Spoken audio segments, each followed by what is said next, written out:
Hello mga kaswang, magandang araw po sa inyo at gabi. Kung bago ka pa lang sa aking channel, baka naman, simulan na natin. Mapagpalang araw po, Sir Casper. Tawagin niyo na lang po ako sa pangalang Ara. 25 anyos. Ang kwentong ibabahagi ko po sa inyo ay nangyari noong taong 2014 sa aming probinsya sa Capiz. Sa mura kong edad, hindi ko lubos akalaing totoo pala ang mga nilalang na tinatawag nilang aswang. Mababalasik ang anyo ng mga ito. Pumapatay, nananakit at lumalamon pa ng tao. Partikular na ang mga bata at buntis.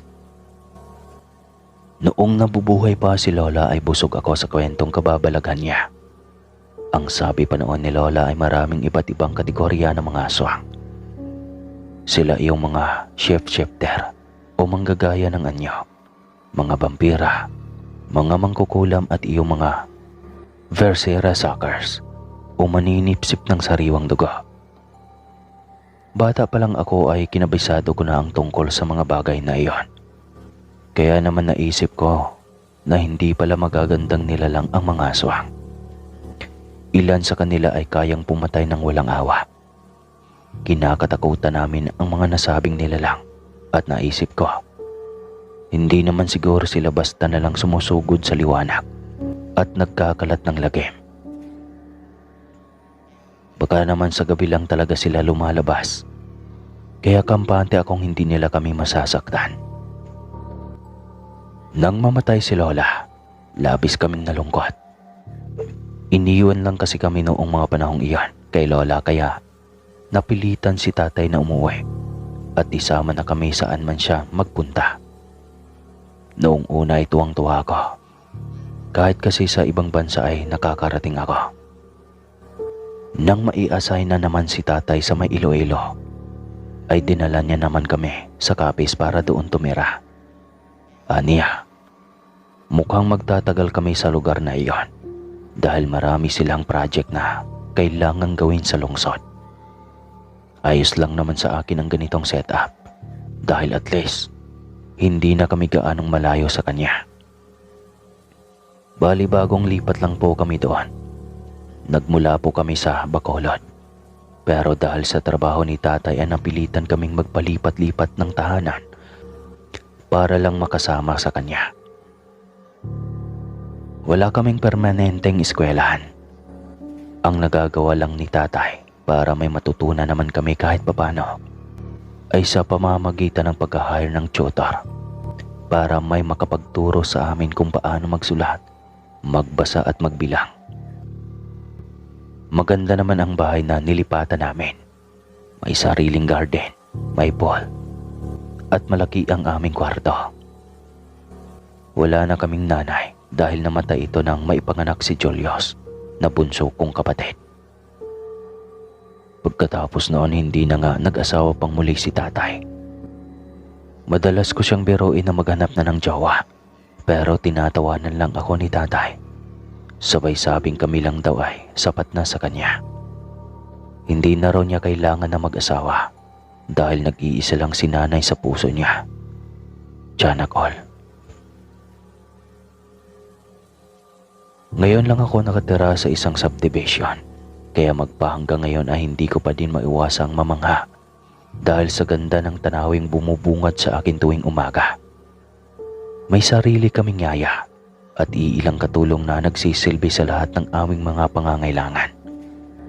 Hindi naman kami pinapayagan ni tatay na lumabas ng bahay dahil masyado raw delikado sa labas.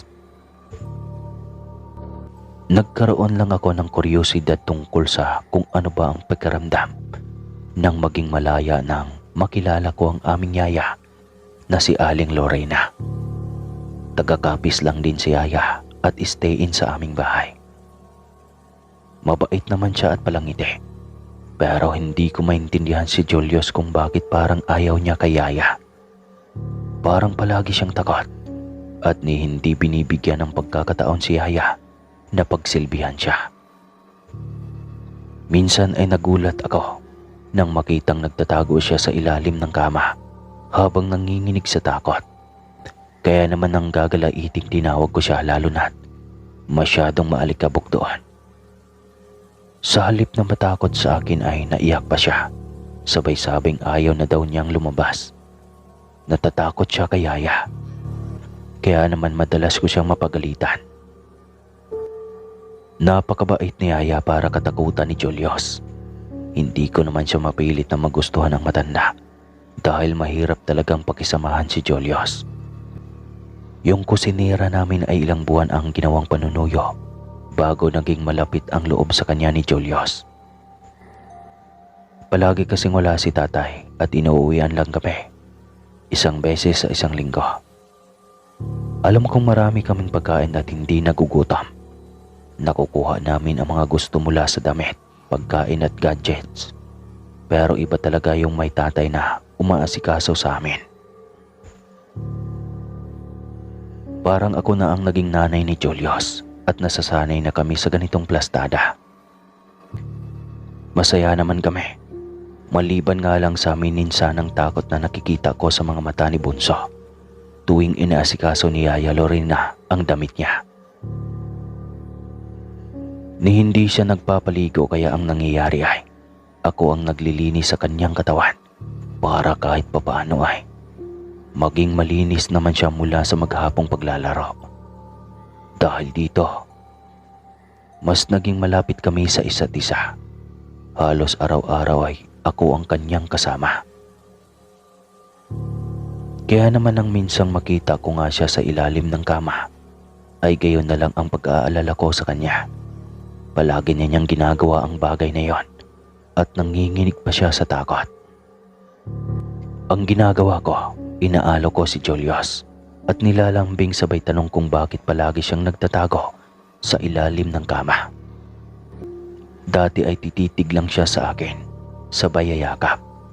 Pero minsan nagulat ako nang sabihin niyang natatakot siya kay Yaya. Hindi niya raw kayang manatili sa isang lugar kasama si Yaya dahil baka maaga raw siyang mamatay sa labis na takot. Hindi ko tuloy alam kung ano ba ang gagawin ko. Wala naman akong ibang alam na ginagawa ni Yaya Lorena na dapat niyang ikatakot. Nang minsang pakiusapan ko siyang pasamahan kay Yaya sa kanyang kwarto, ay gayon na lang ang pagwawala ni Julius.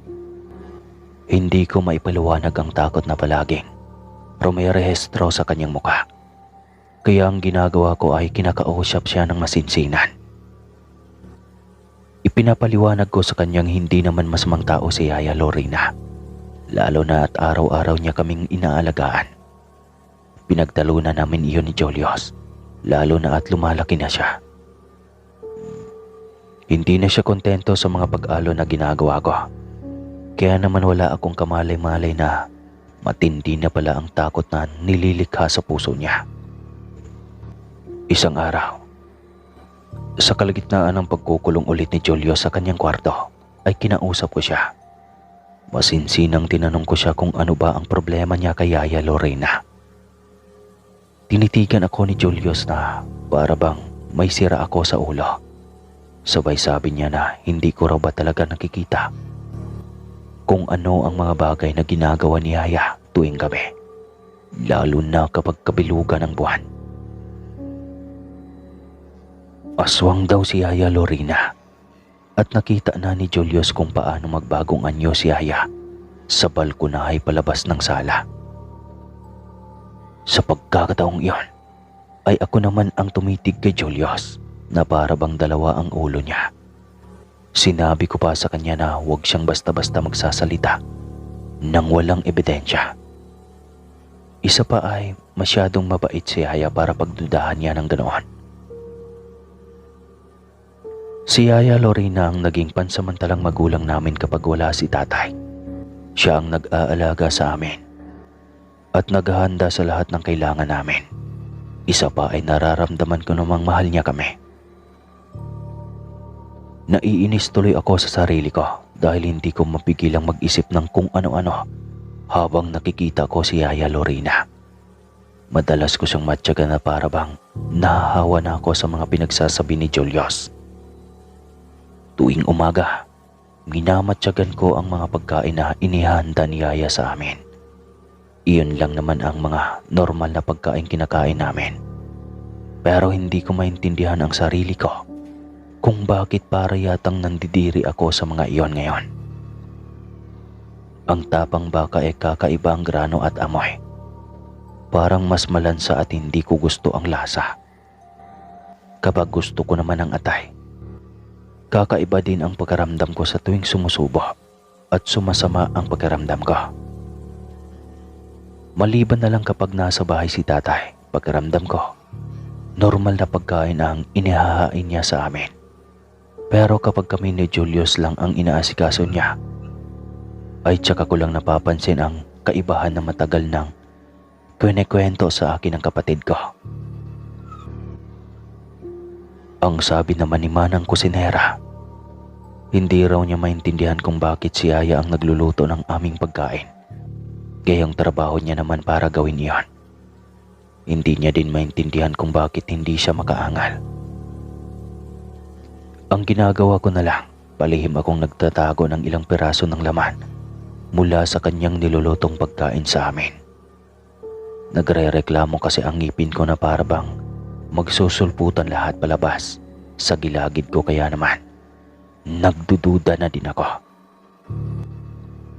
Mabuti na lang at kahit hindi ako lumalabas ng bahay ay hindi ako ignorante sa lahat ng bagay. Alam ko kung sino ang tamang taong tinatawagan ko para magpatulong sa mga bagay na labis akong naguguluhan. Ipinasuri ko ang mga laman sa kakilalang doktor ni Ma'am Cherry, ang aming tutor. Aniya, isang araw lang naman daw ang gugugulin at makukuha na kaagad ng resulta niyan. Kaya naman nilibang ko na lang muna ang aking sarili sa pagbabasa. Habang abala ako sa aking ginagawa ay napansin ko si Yaya Lorena na animo, abala sa kusina. Mukhang may niluluto siya kaya nagtaka ako. Sa pagkakaalam ko kasi ay wala pa si Manang kusinera na nagpunta sa palengke para mamili. Ano ba ang niluluto niya? Naglakad ako papunta sa kusina nang makita siyang saglit na lumabas ng bahay. Nahindik ako sa nagkalat na dugo sa lababo, sa sahig at sa mesa. May mga durog ding laman na hindi ko na masiguro kung ano nga ba dahil sa hirap na itong makilala. Itinulos ako sa aking kinatatayuan habang pinagmamasdan ang nakakalat sa kusina. Sa ganoong tagpo ako naabutan ni Yaya Lorena, kaya naman nagkagulatan kaming dalawa at nanlisik bigla ang kanyang mga mata. Mariin niya akong tinanong kung ano raw ba ang ginagawa ko sa kusina. Uutal-utal kong tinanong sa kanya kung ano ba ang ibig sabihin ng mga bagay na nakikita ko ngayon. Pakiramdam ko ay parang hindi normal na karne ang niluluto niya. Pero imbis na sumagot, ay nahindik ako nang umisi siya nang nakaririmarim. Hindi ko alam kung ano ba ang dapat kong gawin para makalayo sa kanya, hanggang sa maisip kong tumakbo at umakyat papunta sa kwarto namin ni Julius. Dali-dali kong isinara ang pinto at inilak sabay tago sa ilalim ng kama. Muntikan pa akong mapasigaw nang makitang nagtatago din pala doon si Julius. At namamaga na ang mga mata sa kakaiyak. Sigurado ako, aswang nga si Yaya Lorena. Isa sa mga palatandaan yon ay ang kanyang nakakahindik ng ngisi. Animo goma ang kanyang bibig sa lawak ng kanyang pagkakangiti na alam kong kahit sa panaginip ay hindi ko maiiwaglit. Hanggang sa dumating si Manang kusinera at si tatay, ay hindi na talaga kami lumapit ni Julius kay Yaya Lorena. Idagdag pang dumating pa si Ma'am Cherry at sinabi sa amin ang resulta ng karneng pinapakain niya sa amin. Napasinghap kaming lahat ng makumpirmang laman loob nga ng tao ang nasabing piraso sa ninakaw ko mula sa iniahay niyang pagkain sa akin. Nang malaman namin iyon ay sabay kaming nagsukalahat at halos hindi makahinga sa labis na panghihina. Nagpatawag ng pulis si tatay at ipinahuli si Yaya Lorena. Walang kasing sama ang kanyang ginawang uri ng pag-aalaga sa amin. Maski ako ay hindi maiwasang mandiri sa kanya dahil nasikmuran niya kaming pakainin ng tao. Nang maipasok nga sa police mobile si Yaya Lorena, humagolgol ng iyak si tatay. Halos maraming ulit siyang humingi ng tawad dahil sa ginawa niyang pag-abandona sa amin. Nasobrahan daw siya sa pagtatrabaho na umaabot sa puntong wala siyang kamalay-malay na siya pa pala mismo ang nagtutulak sa mga masasamang loob para pumasok sa aming bahay. Sinisin niya ang kanyang sarili dahil muntikan na raw niya kaming pinahamak. Gayon, natiyak niyang hindi lang imahinasyon ni Julius ang nangyayari kung bakit madalas takot ang aking kapatid. Minsan, nasasaksihan niya pala ang lagim na hatid ni Yaya Lorena sa amin. Sinimulan kong mag-imbestiga tungkol kay Yaya. Napag-alaman kong taga-Capiz pala talaga siya. Marami ang nakakakilala kay Yaya Lorena sa isang baryo na ihihingi ko na lang ng paumanhin kung hindi ko papangalanan. Masyado kasing komplikado lalo na ikinagulat ko ng gusto nang malaman kong si Yaya pala ay pinuno ng isang samahan sa parting Bukirin ng Capiz. Dito na sumingit ang mga kwento ni Manang tungkol sa mga aswang na nakatira sa mga bukirin. Sila ay matagal nang nagtatago dahil muntikan ng malipol ng taong bayan. Itinaboy sila at pinatay dahil iniisip ng mga tao na sila ay mga salot. Nung araw daw kasi ay kumalat ang matinding sakuna sa buong Capiz. Namatay ang kanilang mga alagang hayop. Nakunan ang mga buntis na kalabaw, baka, kabayo, pati kambing. Lahat ay natatagpo ang nakahandusay sa kung saan sila iniwan ng kanilang mga amo sa gabi. At wakwak na ang mga tiyan habang wala ng mga lamang loob. Buong akala nila ay may mas mabangis na hayop pa ang naninirahan. Kaya naman naalarma ang lahat sa pag-aabang na baka dumating ulit ang halimaw. Nasira ang kabuhayan ng mga tao, naghirap at may namatay sa gutom. Ang kasuklam-suklam pa, pati mga bangkay na pinaglalamayan nila ay ninanakaw din at nilalantakan. Dahil dito, naglakas loob ang mga kalalakihan para magsiyasat at magmatsyag sa gabi. Napag-alaman nilang mga taong kakaiba kung kumilos ang naglalagalag sa dilim. Makikintab ang kanilang mga katawan, amoy langis na amoy masangsang na dugo, at may mga pangil. Mapupula ang mga mata at mahahaba ang mga dila. Sa madaling salita, sila ay ang mga aswang. Kitang-kita ng taong bayan kung paano sinugod ng mga aswang ang isang baka na nakalawig sa kapatagan. Naging karaw-maldumal ang kamatayan nito. Kaya naman noon din ay sumugod ang mga tao sa salot sa kanilang lugar. Malalakas daw ang mga aswang. May lakas silang kayang taglayin ng 5 katao. Kaya nilang magbago ng anyo at manggaya ng walang kahirap-hirap. Alam ko masyadong imposible ang mga ganoong pangyayari. Pero hindi ko maiwasang matakot, lalo na nang matuklasan ko kung paano sila mambiktima. Nanlilin lang sila ng walang babala. Kaya nilang pagmukhaing nakakaawa ang mga anyo nila. Tapos balak pala nilang mambiktima. Lalo na't pagpatay ang isa sa mga larangan kung saan sila magaling. Sa kaso naman ni Yaya Lorena, pinapakain niya kami ng mga lamang loob dahil umaasa siyang mahahawaan kami ng pagkaaswang. Paunti ng paunti na lamang ang kanilang lahi at natatakot siyang darating ang panahon na mawawala na nga ang mga lahi nila sa mundo.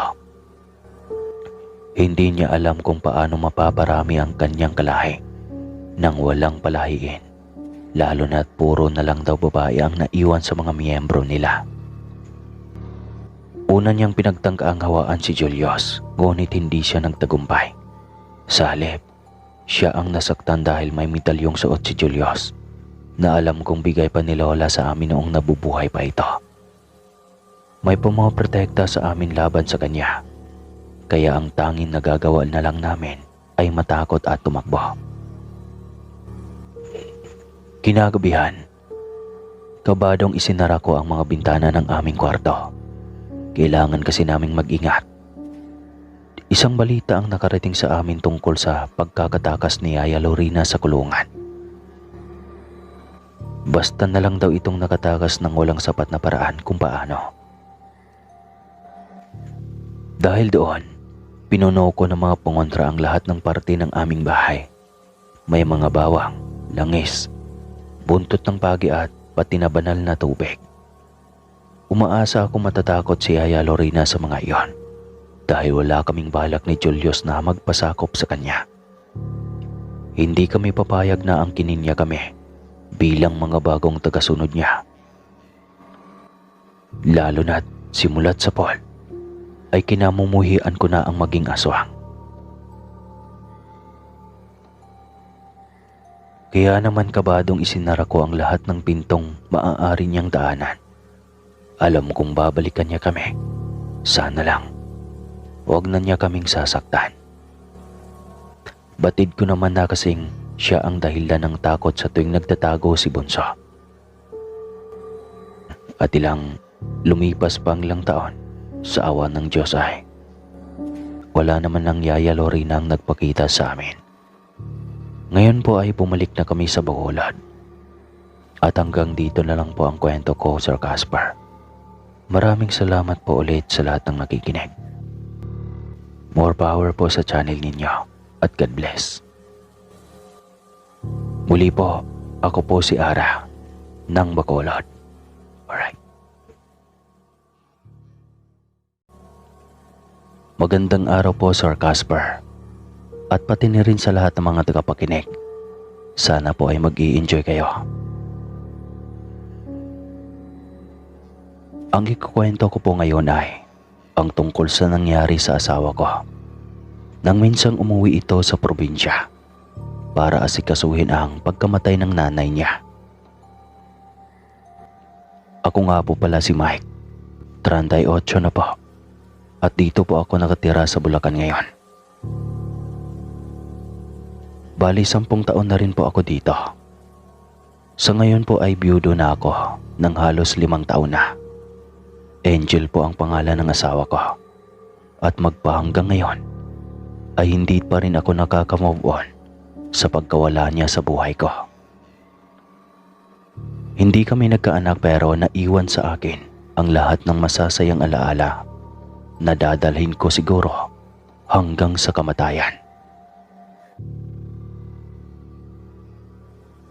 Una kaming nagkita ni Angel sa trabaho. Parehas kaming dating empleyado ng isang parmase dito sa Bulacan.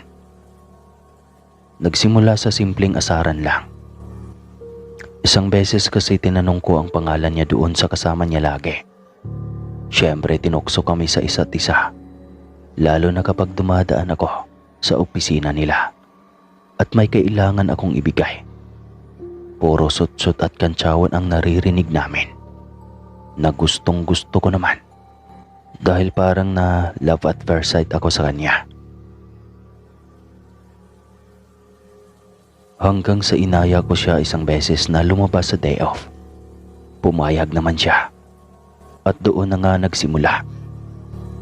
Simula noon lagi na kaming magkasama. Tuwing weekend lagi kaming namamasyal, kumakain sa labas. O kaya kapag may bagong pelikula, ay nanonood kami ng sine. Pumayag din siya nang sabihin kong manligaw ako sa kanya. Siguro kaya ako nahulog kay Angel dahil sa mga singkit niyang mga mata na para bang kumikislap lagi kapag tinititigan ko. Maalalahanin din si Angel. Kaya sipunin lang ako ng konti, ay asikasong-asikaso niya ako kaagad. Hanggang ngayon habang nagkukwento ako ay nararamdaman ko pa rin ang mga yakap at halik niya sa alaala ko. Na kahit siguro makahanap ako ng ibang babaeng mapapangasawa, ay nakatatak na sa puso ko ang pangalan niya. Matapos niya akong sagutin, After 1 year, ay nagsama na kami sa isang bahay. Naghanap kami ng mauupahan malapit sa pinagtatrabahuan namin. Para na rin hindi kaming dalawa mahirapan sa araw-araw na biyahe. Isang beses habang kumakain kami sa isang restaurant, ay binigyan ko siya ng box. Nagulat siya. Tinitigan ako na para bang naiiyak. "Happy birthday, love," sabi ko, sabay halik sa noo. Pagkabukas niya ng box ay tumambad ang kumikinang na singsing na talagang pinag-iipunan kong mabili. Halos 6 na buwan din akong hindi sumamang uminom sa mga tropa. Wala rin akong biniling mga damit o kahit ano para mabili ko lang ang purong gintong singsing. Kinuha ko ito sa kamay niya at lumuhod. Umiiyak na siya sa tuwa. Tinitingnan na rin kami ng lahat ng kumakain sa restaurant. "Will you marry me?" Kinakabahan kong tugon. "Siyempre naman. Yes," sabi niya. Sabay isinuot ko ang singsing at yumakap sa kanya. Nagpalakpakan lahat ng tao pati mga empleyado sa restaurant. Para akong nasa langit sa pagkakataong iyon dahil sa tuwang nadarama. Ikinasal kami sa simbahan. Lahat ng kamag-anak ko at kamag-anak niya, pati mga barkada at mga katrabaho ay imbitado. Halos naubos nga ang ipon namin dahil sa dami ng gastos. Pero sulit naman dahil simula noong araw na yon ay ganap na kaming mag-asawa. Napakasaya ng mga araw na iyon. Para bang walang malaking problema. Walang iniisip ng kung ano-ano bago matulog sa gabi. Hindi rin kami nag-aaway palagi. Siguro dahil swak ang ugali namin sa isa't isa at talagang itinadhana ng Diyos na maging mag-asawa kami. Pero sa una lang pala ang mga kasiyahan na ganoon.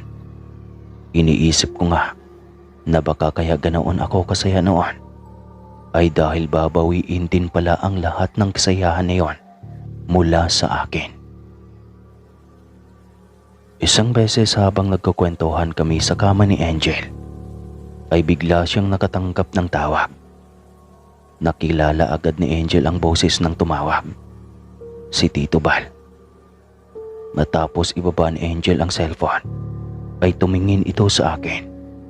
Seryoso ang emosyon. Halos paiyak na ang mga mata. "Patay na raw si Mama," sabi niya sabay yakap sa akin. Hindi nakatulog si Angel ng gabing iyon. Nag-impake siya ng gamit dahil kinabukasan ay uuwi siya sa probinsya. "Sasama ako," sabi ko. "Wag na, love, may trabaho pa tayo. Alangan namang sabay pa tayong umabsent. Kinukulang na nga ang mga empleyado. Baka pareho pa tayong matanggal." Pumayag naman ako. Gusto ko rin sanang kasama niya ako habang nagluluksa sa probinsya. Pero kailangan din naming isipin ang mga trabaho namin. Kinabukasan ay inihatid ko na siya sa bus terminal. Hinalikan ko ang noo niya at saka ako nagpaalam. Habang palayo ang boss ay nakaramdam ako ng kung anong paninikip sa dibdib ko na hindi ko maipaliwanag. Yun na pala ang huling beses na makikita kong normal si Angel. Isang linggong nanatili si Angel sa probinsya nila. Siyempre tuwing gabi pagka-uwi ko sa trabaho ay tumatawag siya sa akin. Halos 1 oras kaming magkukwentuhan. Minsan ay umiiyak pa siya habang may sinasabi. O kaya naman minsan ipapag-uusap niya ako sa mga pinsan niyang naroon. Sabado noon, day off ay. Tulog ako sa bahay nang biglang bumukas ang pinto ng kwarto. Akala ko kung sino nang magnanakaw ang nakapasok. Pero paglingon ko ay si Angel lang pala. Agad akong yumakap sa kanya. Hinalikan ko ang noo niya tsaka nagtanong, "Kumusta?" Napagod ka ba sa biyahe? Gutom ka? Ba't di ka tumawag para masundo kita? Sunod-sunod ang tanong ko pero para bang wala siyang naririnig. Nakatingin lang siya sa akin. Nang inalis ko ang yakap ay dumiretso siya sa higaan. Hindi man lang hinubad ang suot niyang damit, pati sapatos. Agad itong humiga at saka nagtalukbong ng kumot. Nagtaka ako dahil sa aming dalawa, si Angel talaga ang pinakamasilan pagdating sa hygiene. Ayaw na ayaw niyang humiga nang hindi nagpapalit ng damit o kaya naman ay naghuhubad ng sapatos. Pero naisip ko rin na baka naman pagod na pagod lang sa haba ng biyahe. Halos walang oras din kasi. Lumabas na lang ako para magluto ng makakain. 8:00 ng gabi ay tulog pa rin si Angel. Humihilik pa na dati naman ay hindi niya ginagawa habang tulog. Naisip ko na baka gutom na siya, kaya napagpasyahan kong gisingin na siya. Umakyat ako sa kwarto. Nakita kong parang zombie na si Angel habang natutulog. Pumayat siya. Lubog na ang mga pisngi at maitim ang ilalim ng mga mata dahil sa eye bags. Love, gising na. Kain na muna, baka malipasan ka na ng gutom niyan. Sabay kaming bumaba sa kusina. Tsaka ko lang napansin na madumi ang suot niyang damit. Pati ang pantalon niya ay may mga mansyang kulay itim. Umupo siya sa harap ng mesa kung saan nakahanda na ang kanin at ang paborito niyang ginisang sayote.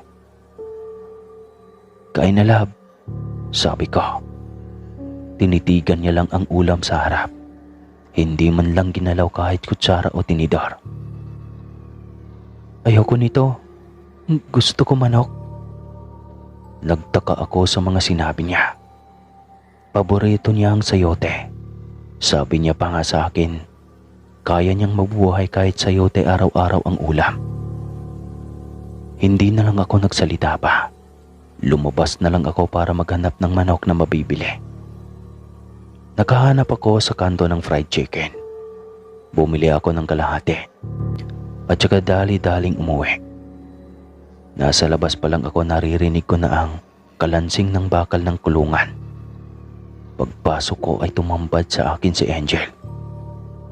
Nakapasok ang kaliwang kamay niya sa kulungan ng mga lovebirds na binili namin noong bago pa lang kaming kasal. Isa na lang ang ibon na nasa loob na parabang pilit niyang hinuhuli. Napansin ko rin na may balahibo sa bibig niya. Anong ginagawa mo, love? Hindi siya sumagot. Basta lumapit lang siya sa akin at kinuha ang dala kong fried chicken. Agad niya itong nilantakan na parabang gutom na aso. Hindi na ginamit ang kutsara at tinidor na nasa mesa. Wala pang 5 minuto ay naubos na niya ang fried chicken na bili ko. Nagpunas lang siya sa dati ng maruming damit at saka umakyat na sa kwarto. Naiwan ako na hindi makapaniwala sa nakita. Kinabukasan ay hindi siya bumangon para magtrabaho. Dati siya pa ang nauuna sa aking gumising para magluto ng agahan. Nagagalit pa nga ito minsan kapag late akong gumising. Niyuyugyug ko siya. Pero parang hindi niya man lang naramdaman ang ginawa kong paggising sa kanya. Naisip ko na baka may sakit na siya ng kung ano. Kaya nauna na ako sa trabaho. Sinabi ko na lang sa boss namin na may trangkaso si Angel. Lumipas ang maghapon. Pag-uwi ko ay napansin kong wala ng laman ang kulungan ng mga lovebirds namin. May ilang balahibong naiwan pero walang bakas ng kung anong nangyari. Pag-akyat ko sa kwarto ay nakaupo si Angel sa kama. Sarado ang mga bintana pati na ang ilaw, kaya sobrang dilim ng kwarto. Akala ko nga brown out sa amin, pero pagbukas ko ng ilaw ay mayroon naman pala. Lumapit ako sa kanya. Nakita ko na suot niya pa rin ang damit na gamit niya noong umuwi siya galing ng probinsya. Hindi pa rin siya nagpapalit. Ano bang nangyayari sa'yo, love? Hindi ka naman ganyan dati ah. May sakit ka ba? Anong masakit sa'yo? Sunod-sunod kong tanong pero wala man lang akong natanggap na sagot. Hinawakan ko ang kamay niya. Ang lamig. Parang sa isang patay. Gusto ko ng manok. Bigla niyang sabi. Lumabas ulit ako para bumili ng manok. Siya lang din ang umubos nito nang hindi nagkakanin. Tapos ay umakyat ulit sa kwarto para matulog. Hindi ko na alam ang nangyayari.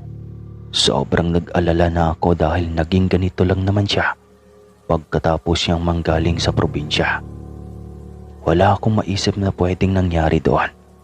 Kaya parang ibang tao na ang asawa ko kung umuwi dito.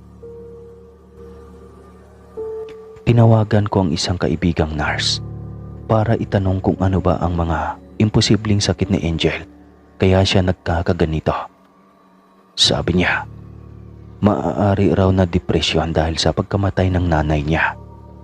Kaya naman, hinayaan ko na muna si Angel at sinubukan na intindihin ang mga pagbabago sa kanyang ugali.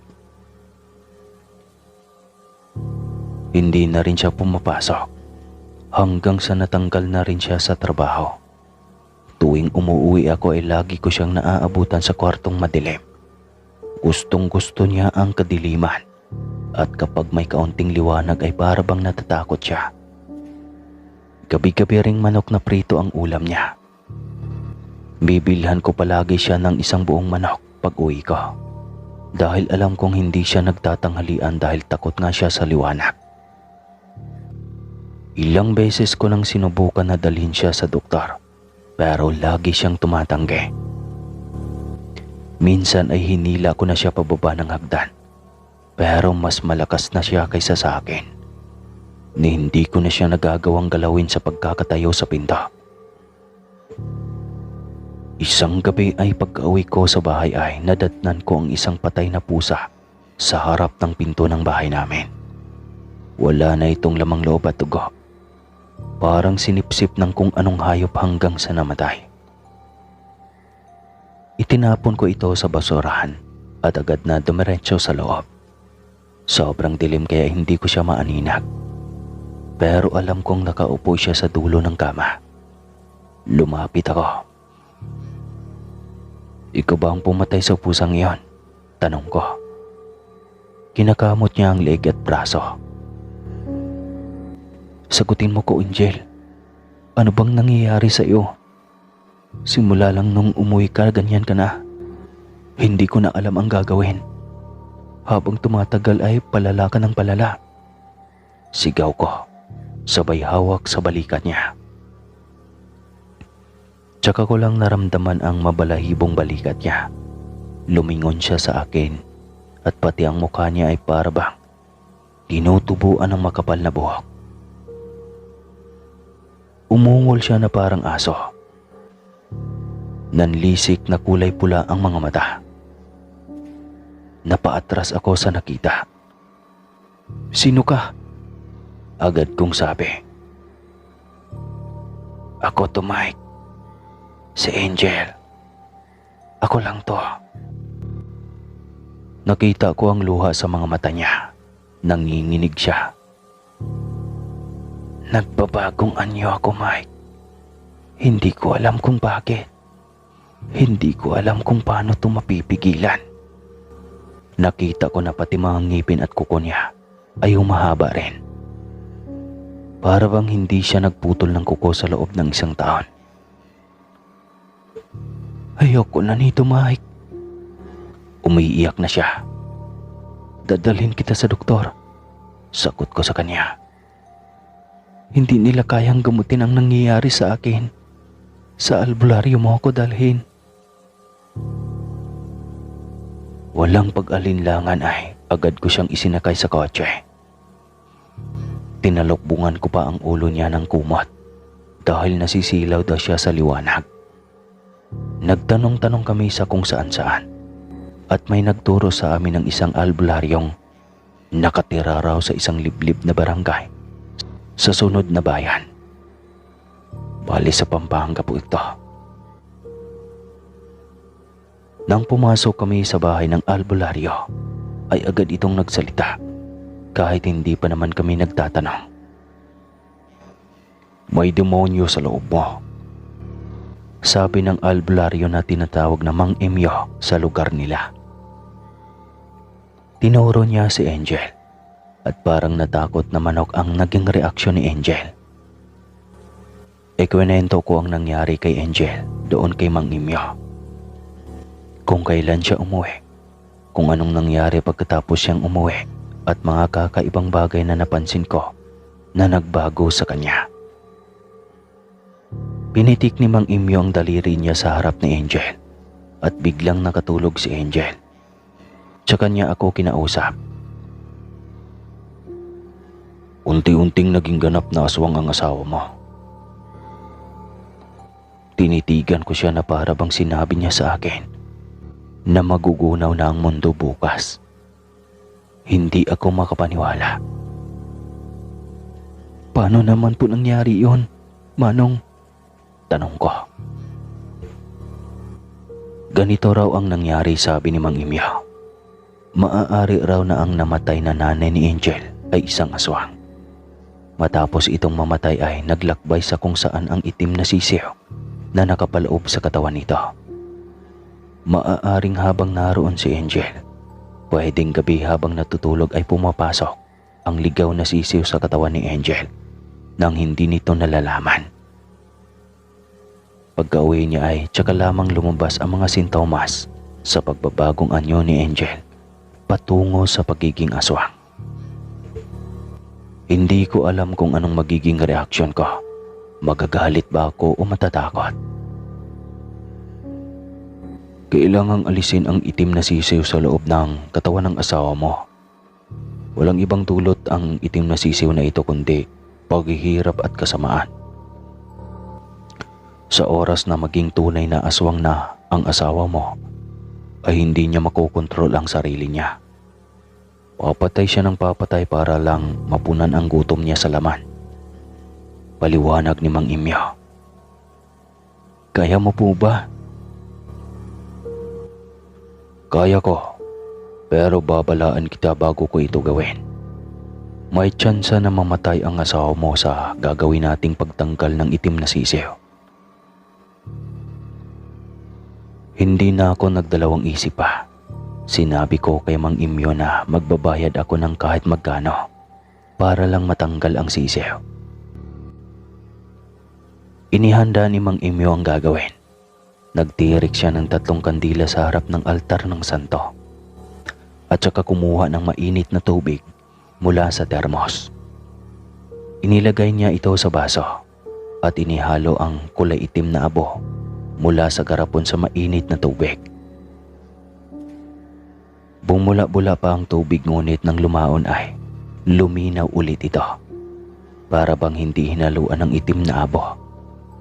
Hinalo niya ang tubig ng 13 beses. Itayo mo ang asawa mo, sabi niya sa akin. Tulog pa rin si Angel kaya kinarga ko siya at tinayo paharap kay Mang Emyo. Itinaas niya ang basong hawak sa noo ni Angel. Nagdasal ng ibang lingwaheng hindi ko maintindihan. Ilang minuto pa ay nakita kong bumula ulit ang tubig at may itim na usok na nagbumula dito. Tsaka niya binuksan ang uso ni Angel at tsaka pinainom ang kakaibang tubig na kumukulo. Para bang baliw na nagsisigaw si Angel. Nakawala siya sa pagkakahawa ko at natumba siya sa sahig. Kumakawag-kawag na para bang isdang nakawala sa lupa. Akma ko sanang hahawakan ang mga kamay niya pero pinigil ako ni Mang Emyo. Hayaan ko lang daw na gamutin siya ng banal na tubig na pinapainom niya. Ilang minuto pa ay tumigil sa pagkawang si Angel. Tumitirik ang mga mata habang nanginginig sa sahig. Biglang bumuluwak palabas sa bibig niya ang napakadaming suka na kulay itim at buo-buo pa. Kumalat ito sa sahig at ang iba pa nga ay kumapit sa suot kong sapatos. Napansin ko na kasama ng suka ang isang patay na kulay itim na sisiw. Ibinahaling ko ang tingin ko kay Mang Imyaw. "Lumabas na sa wakas ang dyablo sa loob ng asawa mo," sabi niya, sabay pulot sa itim na sisiw at saka inilagay ito sa isang garapon. Kinarga ko si Angel at pinaupo sa sofa. "Magaling na po ba siya, Manong?" tanong ko. "Nasa asawa mo kung magagawa niya pang makaligtas sa ginawa nating dasal para mawala ang itim na sisiw sa katawan niya." Huling tugon ng manggagamot. Nang makauwi kami ay napansin kong mas lalong pumayat si Angel. Nang magising siya ay sabi niya, nauuhaw siya. Nakalimang baso siya ng tubig bago natulog ulit. Kinabukasan na siya nagising. Normal na ulit siya. Maayos na kausap at kumakain na rin ng mga niluluto kong gulay. Pero nakikita ko pa rin na nanghihina pa rin siya. Hindi pa rin siya nakaka-recover sa mga nangyari sa kanya. Ang sabi niya, wala raw siyang naalala. Basta umuwi siya sa probinsya, tapos yun na ang huling alaala niya. 1 taon ang lumipas. Kahit anong kain niya ay hindi man lang tumataba ang katawan niya. Bagkus ay para bang pumapayat pa siya lalo habang dumadaan ang mga araw. Bumalik kami sa albularyong pinagpagumutan namin. Pero sabi ni Mang Imyo na maaaring ito raw ang sumpa na hatid ng itim na sisiw. Na kahit mapaalis mo pa sa katawan ay nag-iwan ito ng sakit sa loob ng biktima. Sinubukan din naming ipagamot siya sa doktor, pero walang mahanap na sakit sa kanya, kaya hindi nila alam kung paano siya gagamutin. Nagising na lang ako isang araw na hindi na humihinga si Angel sa tabi ko. Sa pagkakataong iyon ay malabungo na ang mukha niya at katawan. Kahit pa sobra lagi ang kinakain niya sa araw-araw, pero hindi pa rin siya nagkalaman. Yun ang pinakamalungkot na araw sa buhay ko. At siguro hindi na ako makaka-move on sa mga nangyari sa akin. Yan lamang po ang kwento ko, mga kaaswang. Sa ngayon ay dito pa rin ako sa bahay namin nakatira. Bawat sulok ay nagpapaalala sa akin sa mga mahahalagang alaala namin ni Angel. Ang hiling ko na lang sana ngayon ay matanggap ko na ang mga nangyari. At kung gugustuhin ng Diyos ay sana makahanap ulit ako ng babaeng mamahalin ko tulad ng pagmamahal ko kay Angel. Kaya sa mga single dyan, alams na.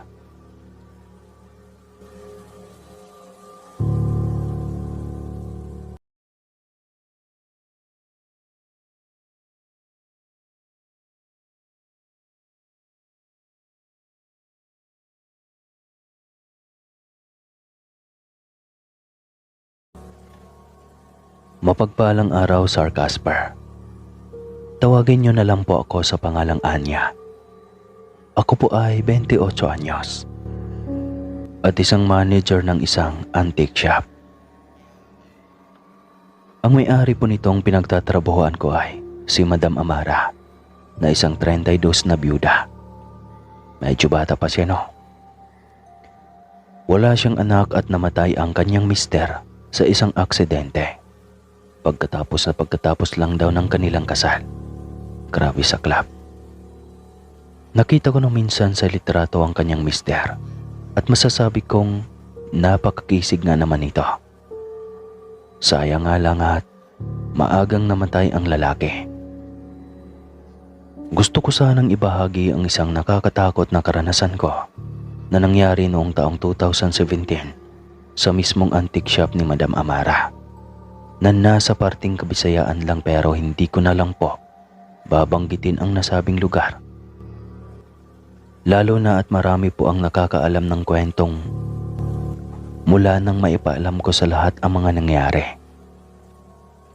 Kung sa ibang tao naman, alam ko pong walang kahit na sino ang maniniwala sa akin.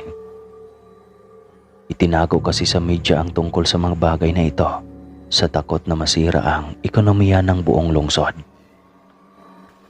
Marami pa naman kaming maipagmamalaki na ibinibiyahe sa ibang bansa para kumita ng mas malaki. Inililihim sa madla ang mga ito at pinatahimik ang ibang nakakaalam sa pamamagitan ng pagbabayad sa kanila ng malaking halaga. Baka nga, tawagin pa akong baliw ng mga taong nakakakilala sa akin sa oras na malaman nilang ibinahagi ko sa inyo ang nakakatakot kong karanasan na kahit kailan ay hinding-hindi ko makakalimutan. Baka sabihin nilang desperada at nahihibang na ako dahil binabaliwala ko ang lahat ng babala para lang maipaalam sa iba ang tungkol sa mga nalalaman ko. Nagsikap akong mag-aral mula elementarya, high school at hanggang kolehiyo. Kumuha ako ng kursong education dahil gusto kong maging bahagi ng kaalaman ng bawat estudyante sa mga bagay-bagay. Nang makagraduate ako ay agad akong nag-take ng board exam para maging isa ng ganap na teacher. Kung hindi ako bumagsak sa board exam, marahil guro na ako ngayon. Kaso ay bumagsak ako, kaya naman hindi na ako nakapag-apply kahit man lang tutor. Medyo na-discourage na din ako at mga magulang ko para mag-take ulit. Hinahanapan kasi ako ng katibayan, sobrang hirap tanggapin na inihanda ko ang aking sarili sa mga bagay na pinapangarap ko tapos mabibigo lang ako. Nahiya ako sa aking mga magulang na nagsikap din para makapag-aral ako. Nagsakripisyo ang aking mga kapatid para makapagtapos ako. Kaya gayon na lang ang pagkalaylay ng aking mga balikat nang hindi ko maitupad ang mga pangarap ko. Kaya naman para lang may maipakita akong trabaho sa aking mga magulang, ay nagpasya na akong maging isang sales lady sa isang antique shop. Nagkataon kasing isa ako sa pumipila para makapag-apply sa isang kumpanya para maging call center agent. Pero hindi ako pinalad. Sumablay kasi ako sa pagsasalita ng English. Hindi naman kasi ako gaanong matalino. May mga bagay din na nahihirapan ako. Hindi ako marunong magsalita ng ibang lingwahe, maliban na lang sa Tagalog at Bisaya. Hindi nga ako marunong sa subject ng math. At kinakailangan ko pang gumamit ng calculator para lang maitama ang aking mga sagot. Hindi ko nga nagawang sagutin ng tama ang katanungan ng i-automatic interview kami ng general manager ng nasabing kumpanya.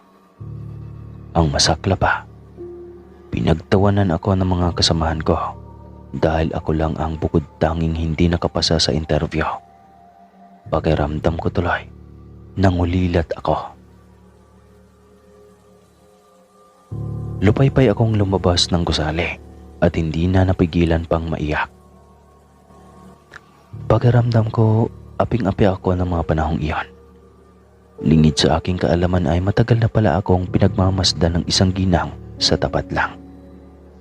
Hindi yata siya nakatiis at tinawid ang abalang highway. Nilapitan niya ako at inabutan ng panyo. Sabi niya, normal lang daw ang mabigaw sa mga hangarin paminsan-minsan. Pero wala namang masama kung gugustuhin ko raw na sumubok ulit. Ipinaluwanag niya sa akin na ganoon daw talaga ang buhay. Kapag may problema ay may solusyon. Kung gusto kong magtagumpay, kailangan kong magtiis at magsikap para makuha ang lahat ng aking gusto. Aalalayan niya raw ako, kaya naman gumaan kaagad ang pakiramdam ko. Tumingala ako at nginitian ko siya. Nagpakilala nga ang ginang bilang si Madam Amara. Aniya, kung trabaho lang daw ang problema ko ay kaya niya akong bigyan yon. Iyon nga lang ay kung hindi ako mapili. Natuwa ako sa kanyang sinabi at inayos ang aking sarili. Natatandaan ko, sinabi ko sa kanya na kahit maging janitress ay papatusin ko para lang masuportahan ang aking pamilya. Nginitian niya ako at itinuro ang kanyang antique shop sa tapat. Malaking sweldo ang ibibigay niya sa akin, kapalit ang pagbabantay sa kanyang tindahan. Namangha ako at hindi makapaniwala. Sino ba naman ako para tumanggi? Minsan lang dumating ang oportunidad na kagaya nito at napakalaking tanga ko naman kung pakakawalan ko pa ang binigay niya.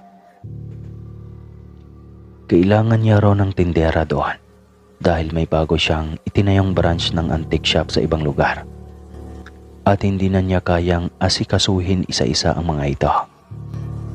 Kung magugustuhan niya ang performance ko, kaagad niya akong gagawing manager na siyang maghahanap ng mga makakasama ko sa antique shop bilang mga kasamahan ko. Bigla akong nagkaroon ng pag-asa at agarang tinanggap ang kanyang alok nang hindi ako nag-iisip.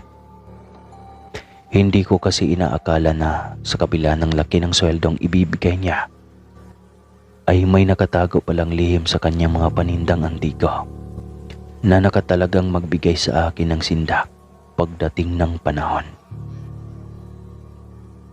Hindi ako naniniwala sa mga kababalagan mula pa sa aking pagkabata. Nasanay na ako na puro kabuhayan ang pinag-uusapan namin ng aking pamilya.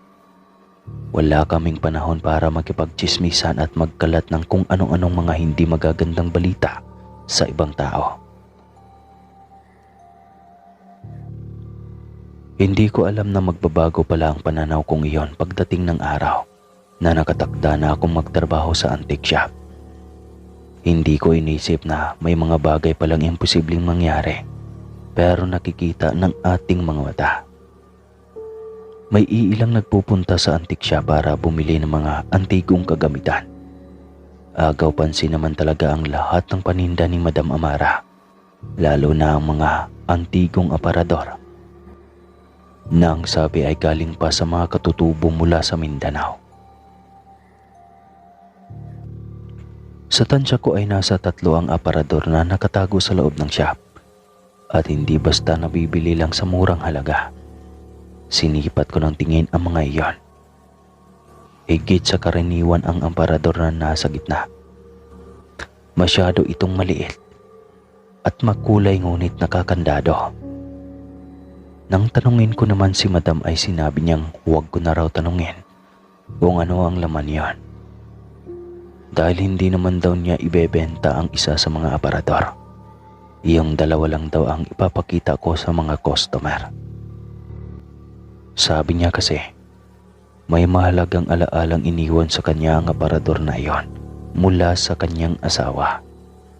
Biniro ko pa nga siya noon na may sentimental value pala sa kanya ang aparador. Sabi ko din sa sarili ko, baka doon sila nag-honeymoon ng kanyang mister pagkatapos nilang ikasal. Hindi na din ako nagtanong pa dahil ayaw ko namang maging mausisa. Kasama na sa trabaho ko ang linisin ang buong shop tuwing 7:00 ng gabi pagkatapos kong kumain ng hapunan. Stay in kasi ako sa store dahil maaga kaming nagsasara. Si Madam naman ay umuwi sa bahay niya. Gaya nga ng sabi niya, minsan lang siya makakadalaw sa akin. Kailangan niya kasing asikasuhin ang iba pa niyang negosyo dahil wala namang ibang gagawa niyon para sa kanya. Basta ang huling bili niya ay nagtitiwala daw siya sa akin. Pakiramdam ko tuloy, lumubo ang puso ko sa labis na tuwa. Ayos lang naman sa akin dahil may mga napakagandang kwarto siyang inihanda sa akin. Kompleto sa kagamitan kagaya ng aircon, telebisyon, may ref at microwave oven. Sa ibaba naman ay may stove at washing machine tapos may boombox na nakapalibot sa buong shop para may musika naman ako sa umaga. hindi ako gaanong mabuboard sa tindahan. Ang hindi ko lang maintindihan ay ang mga kakatuwang bagay na napansin ko kapag mag-isa lang ako sa shop. Una, ang kakatawang pagdaloy ng malapot na likido sa sahig sa likuran ng makulay na aparador. Hindi ko naman masiguro kung tubig ba yon, dahil nang subukan kong alugin ang aparador ay tuyong-tuyo naman ito. Pangalawa, iyong nakakatakot na pag-ingit ng pinto sa aparador sa tuwing sumasapit ang gabi. Hindi ko mapigilang matakot kapag pinakikinggan ang ingay na nililikha nito. Tuwing umihiga ako ay hindi ko maiwasang isipin na baka pinamumugaran na ng masasamang elemento ang bawat bagay na nasa loob ng shop. Bakit nga naman hindi? Gayong sa pagkakaalam ko ay ilang daang taon na ang nakakaraan mula nang mag-exist nga ang mga bagay na ito. Karamihan sa atin, partikular na ang mga matatanda, ay mahilig sa mga antik. Ngunit papaano kung malinlang ka ng mga bagay na maganda sa iyong mga mata na may nakakahindik palang mga lihim? Nais mo pa bang magkaroon ng mga bagay na ito? Kung ako ang tatanungin, ayaw ko. Hindi ko nga lang magawang talikuran ang mga bagay na to dahil ito ang bumubuhay sa akin. Sa pagbabantay ng nasabing antique shop ako nagkakapera. Minsan ikinikwento ko kay Madam ang tungkol sa mga napapansin ko, lalo na kapag kabilugan ng buwan. Tumawa lang siya at sinabing hindi naman ako masasaktan dahil lahat ng napapansin ko ay mga imahinasyon lang daw. Gusto ko ng mga tuwiran ay hindi ko naman magawa. Parang may lihim na bumubulong sa akin, nagsasabing huwag ka nang pansinin ang anumang nakikita ko. Minsan kasi, naipapahamak tayo ng ating kuryosidad. Tandang-tanda ko noong araw na iyon. Maaga akong nagpunta sa palengke. Naubusan kasi ako ng stock sa ref, kaya kinakailangan kong mamili muna. Pagbalik ko, alam kong may nagbago sa loob ng antique shop. Ang pruweba ko ay ang biglaang pagbukas ng pinto sa makulay na aparador na iyon. Dinagundong ng kaba ang aking dibdib. Dahan-dahang bumangon ang takot. Kapag nalalapit na kasi ang kabilugan ng buwan, napapansin kong may umaagos na likido mula sa loob ng aparador. Biglang umiingit ang pinto na nakapagtataka talagang mangyari. Dahil hindi naman talaga ito binubuksan. Isang araw, nagulat ako. Maraming tao ang nagkakagulo sa katapat na gusali. Iyong call center na dati ay pinag-applyan ko. May nakikita kasi akong nakahandusay na babaeng pinalilibutan ng mga nakikiusyosong tao. Naisip kong tumawid para malaman kung ano ang mayroon. Pero pinagsisisihan ko kaagad ang naging hakbang ko. Nakakatakot ang itsura ng bangkay sa semento. Dilat ang kanyang mga mata, lawit ang dila, at nakabuyangyang ang kanyang katawang. May mahabang punit sa gitna kung saan nawawala naman ang mga lamang loob. Nilangaw na nga ang mga ito at pinagtatakpan na nga lang ng dyaryo. Dahil nga nakakahindik ang tanawing binibigay nito.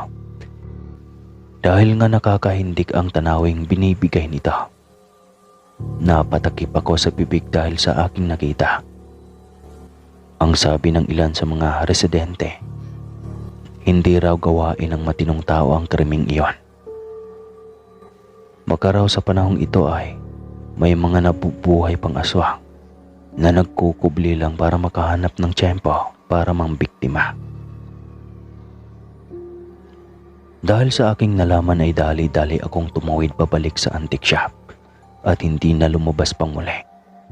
Natatakot ako na baka nasa paligid lang ang mga aswang at minamatyagan ako. Nakakatakot pa naman dahil mag-isa lang ako. Maaga ako nagsara ng antique shop ng araw na iyon. Bandang alas 7 ay nakahiga na ako sa kama at nakikiramdam sa paligid. Nakaon ang telebisyon pero wala itong boses. Dahil hinayaan ko lang na nakamute ang palabas na aking pinapanood. Nagtaka ako nang makarinig ng mahinang ingay mula sa ibaba ng aking kinaroroonan. Biglang dumagundong ang kaba sa aking dibdib at nagmadali na sa pagbangon. Malakas ang pakiramdam kong may nakapasok sa tindahan, kahit alam kong maayos naman talaga ang pagkakasarado niyon. Bumangon ako at sumilip sa may hagdanan. Hindi ko alam kung bakit natatakot ako sa hindi ko maipaliwanag na dahilan. Nabibingi ako sa lakas ng kabog ng aking dibdib at pinagpapawisan ako ng malapot. Tingin ko mamamatay na ako sa nerbiyos kahit pa wala naman akong nakikita. Ang ipinagpapasalamat ko lang ay nakita ko sa aking kinaroroonan ang lahat ng bagay na nasa ibaba. Nagulat ako nang makita kong umawang ang pinto sa loob ng aparador at bumukas niyon. Napasinghap ako nang natamaan ng liwanag ng buwan. Ang isang bulto ng nakakahindik na nilalang napapalabas sa aparador. Gumagapang papunta sa malawak na espasyo ng tindahan. May sumasalubong sa kanyang babae na labis kong ikinagulat. Si Madam Amara. Nagulat ako dahil siya man ay nakapasok sa loob ng tindahan gayong nakadouble lock naman ang pinto. Narinig kong nagsalita si Madam na humayo na raw ang kanyang anak at magpakabusog. Galawin na daw lahat, wag lang ako, dahil nakakatulong nila ako sa kanilang hanap buhay. Umangil ang nilalang at pagkapang na lumabas ng shop. Nang marinig ko ang mga hakbang paakyat sa hagdan, sinagilahan na ako ng takot. Nagtatalo ang aking utak kung magpapakita ba ako sa kanya o magkukunwaring tulog. At bahala na mamaya kung ano ang gagawin niya. Sa bandang huli ay nagdesisyon akong magkunwari na tulog. Nangangatog ako sa takot habang pinakikiramdaman si Madam na pumapasok sa aking silid at nagsalita. Aniya, napakabuti ko raw dahil kahit kailan ay hindi ko siya hinusgahan. Gagawin niya ang lahat para maprotektahan ako sa mga nais na mang-api sa akin. Kung hindi raw dahil sa akin, baka patay na siya at ang kanyang anak. Kahit nagkukunwari akong tulog ay gumagana ang utak ko. Naalala ko ang trahedyang iyon. 5 taon na ang nakakaraan. Nang makita kong isang buntis kasama ang kanyang asawa, napapatawid sa kalsada habang may humahagibis na kotse papunta sa kinaroroonan nila. Bigla akong natakot para sa kaligtasan ng babae, kaya kahit hindi naman ako isang superhero, ay ginawa ko ang lahat para lang mailigtas ang babae. Nailayo ko siya sa tiyak na kamatayan. Samantalang ang kanyang asawa naman ay tumilapon palayo ng mabundol sa lakas ng impak ng kotseng huli nang nakapagpreno.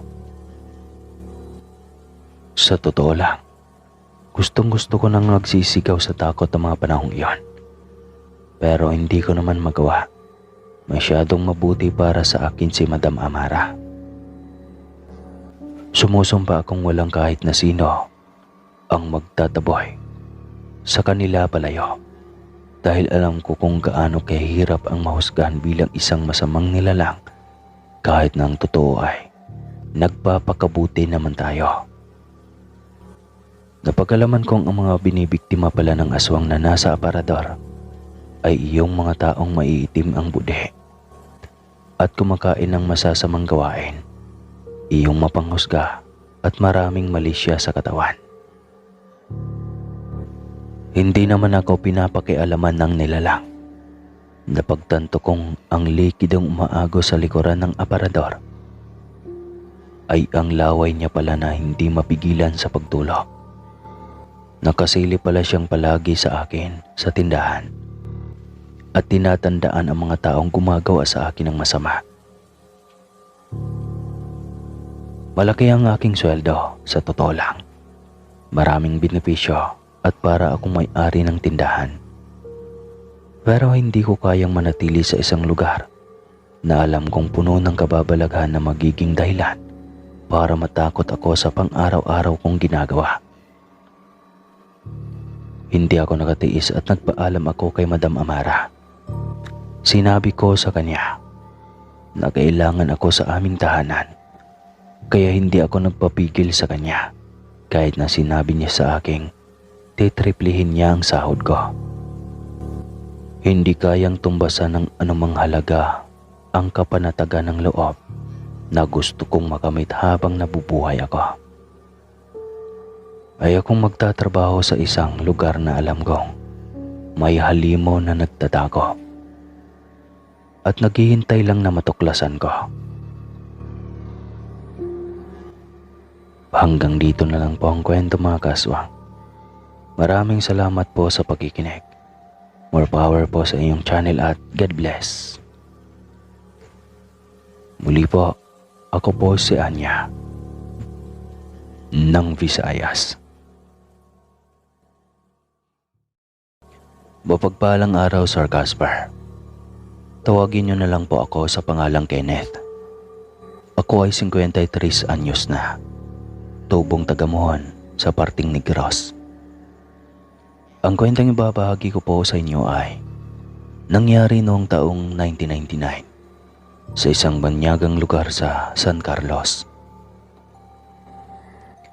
Panganay ako sa 3 magkakapatid, pero unang ikakasal sa akin si Ben noon, ang aking nakababatang kapatid at sumunod sa akin. Ang kanyang mapapangasawa ay anak ni Mayor na nakatira sa lungsod. Mababait naman ang kaanak ng magiging panibagong miyembro ng aming pamilya. Kaya kahit na malaki ang agwat ng aming mga kabuhayan, ay baliwala ito sa kanila. Sa katunayan, namanahika na kami sa kanila. Naitakda na ang kasal at ang mga ihahanda. Iba ang kaugalian ng kasalan sa syudad at sa bukid. Isa kasi sa magandang kaugalian ng mga nakatira sa bukid ang nagtutulungan sa pagplano ng nalalapit na okasyon. Inutusan ako ni tatay noon na ibenta ang 2 sa aming mga alagang baka para gagamitin sa mga bibili naming kagamitan sa kasal. Kaagad akong pumayag at sinabi sa kanya na sa San Carlos ko balak ibenta ang hayop dahil mahal doon at walang tawaran. Abuti na lang, sumang-ayon kaagad si tatay. Kinaumagahan, naganda na ako sa pag-alis dahil maaga akong nagising. May kalayuan pa ang San Carlos sa amin. Bibiyahe pa kami ng halos 1 buong araw para lang makarating sa stockyard ng San Carlos. Dati na akong nakapunta doon at kabisado na ang mga lugar sa nasabing baryo. Maraming tao, maraming paninda, at higit sa lahat, maraming kababalagan. Oo, may mga nagsasabi kasi na ang buong San Carlos ay may tinatagong kababalagan. Kababalagan tungkol sa mga aswang. Hindi naman lihim sa amin ang tungkol rito. Dahil bata pa lamang ako ay busog na ako sa mga kwentong aswang. Palagi kaming nakakarinig niyon, lalo na't ayon kay tatay, ay minsan na siyang may nakasagupang aswang.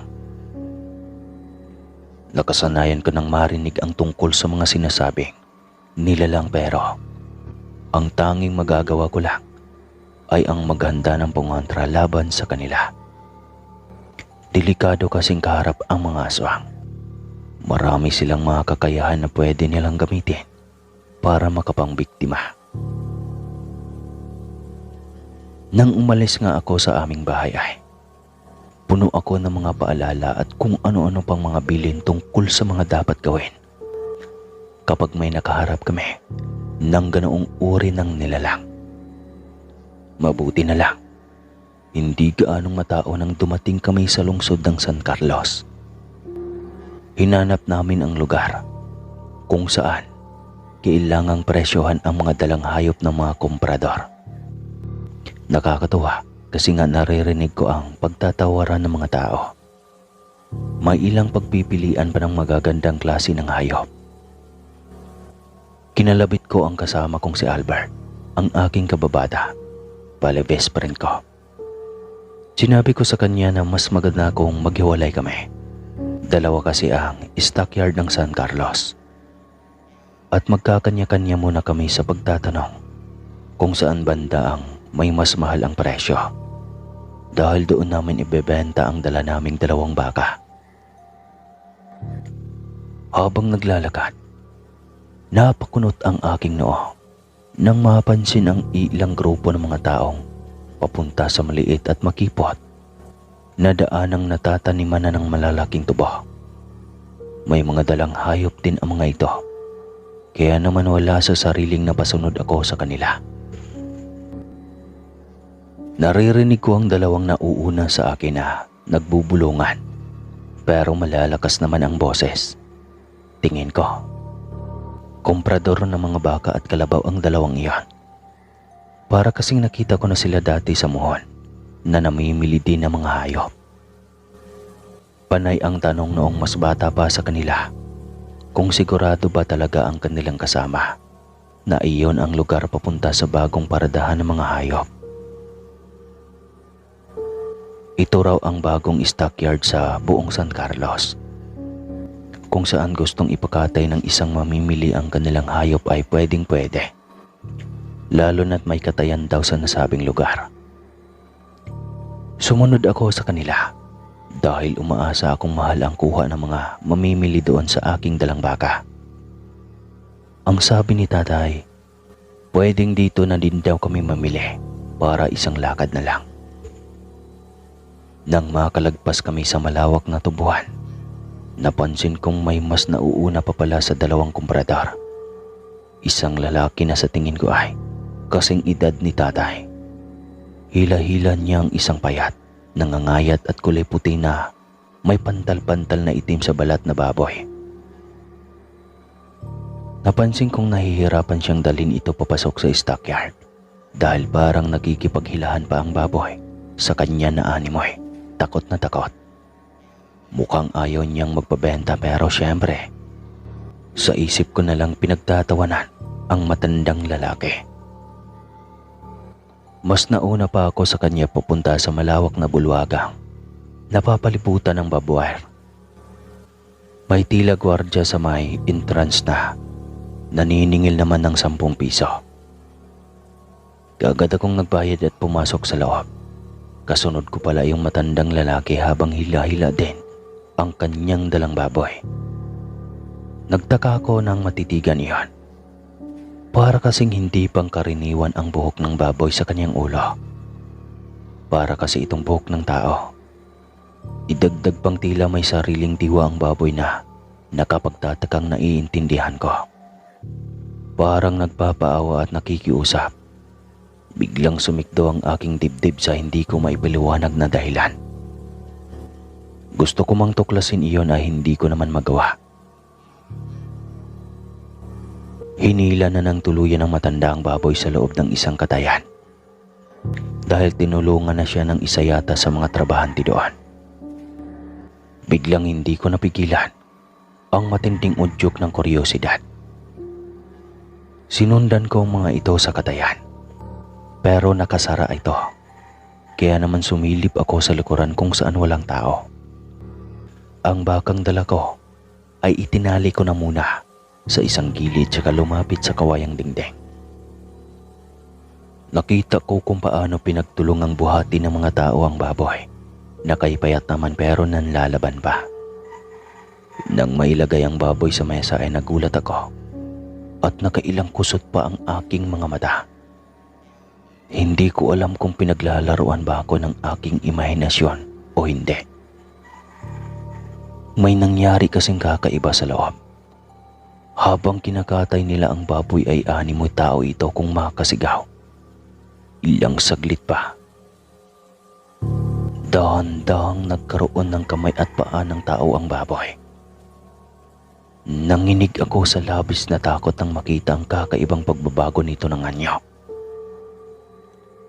Ilang saglit lang, naging purong tao na ang kanina ay baboy na pinagmamasdan ko. Isa itong babae na may mahabang buhok at payat na pangangatawan. Nakita ko kung paano nila kinatay ang nasabing babae hanggang sa pinagpira-piraso nila ang katawan nito at inilagay sa plastik sa katinimbang. Pinagpawisan ako ng matindi.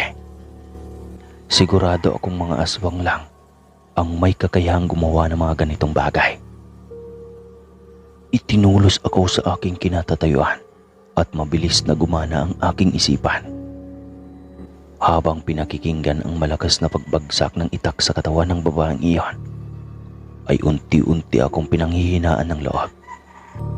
Pakiramdam ko ay ako ang tinataga nila ng paulit-ulit. Halos wala na akong lakas nang magulantang ako sa biglaang pagdating ng isang babaeng kaibagsik ng muka, pero kaagad namang nagulat nang makita ako. Hilam sa mga luha ang aking mga mata nang lumingon ako sa kanya. Hindi ko siya kilala, pero baka sa kanyang mukha ang matinding pag-aalala nang makita niya ako sa lugar na iyon. Tinanong pa niya ako kung ano ba ang ginagawa ko sa delikadong lugar na iyon. Kaya naman sinabi ko sa kanya na gusto kong ibenta ang aking baka. Kaso lang ay naawa ako sa baboy na kinatay nila, kaya napaiyak ako. Tinitigan ako ng babae na para bang inaarok kung totoo nga ba talaga ang sinasabi ko. Maya-maya ay namutla ako nang sabihin niyang hindi naman daw ako dapat umiiyak dahil normal na lang sa kanilang lugar ang kumatay. Isa pa, kalalaki ko raw na tao tapos iiyak ako sa ganoong mga bagay. Mas naniniwala siyang napaiyak ako kasi tao at hindi naman talaga baboy ang kinakatay sa loob ng katayan. Hinila niya ako at sinabing umalis na raw ako sa lugar na ito. Ang katayan ay hindi talaga hayop ang kinakatay, kundi ang mga taong ginagamitan ng mahika ng mga aswang para magmukhang hayop sa mata ng mga normal na tao. Nabaghan ako at naalala ang nagmamakaawang mukha ng baboy kanina. Pakiramdam ko, umakyat lahat sa aking ulo ang dugo dahil sa sobrang sindak. Napaiktad ako dahil bago pa man niya ako maitaboy sa labasan, ay pumasok na sa aming kinaroroonan at nagtatakang napatingin sa akin. Narinig kong tinawag niyang Ime, ang babaeng kausap ko, at tinanong kong sino raw ako. Hinarap mo na ako ni Ime, tsaka nilingon ang lalaki. Ang sinabi ni Amy ay nais ko raw ibenta ang aking baka, pero wala namang may gustong bumili. Kaya hinihila niya ako para dalhin sa tatay niya. Natitiyak niya daw kasi nabibili ito kaagad dahil naubos na ang huling karning itinabi niya. Napakunot ang ulo ng lalaki, sabay tanong kung bakit daw ako namumutla at namumula ang mga mata. Mabilis namang sumagot si Ate Eme na naabutan nga daw kasi niya akong umiiyak dahil masyado nang nakakapagod kung dadalhin ko pa pauwi ang bakang ibebenta ko. Napansin kong naawa ang lalaki sa akin, pero hindi ko maiwasang mabalisa dahil may dugo pa ang kamay at damit niya.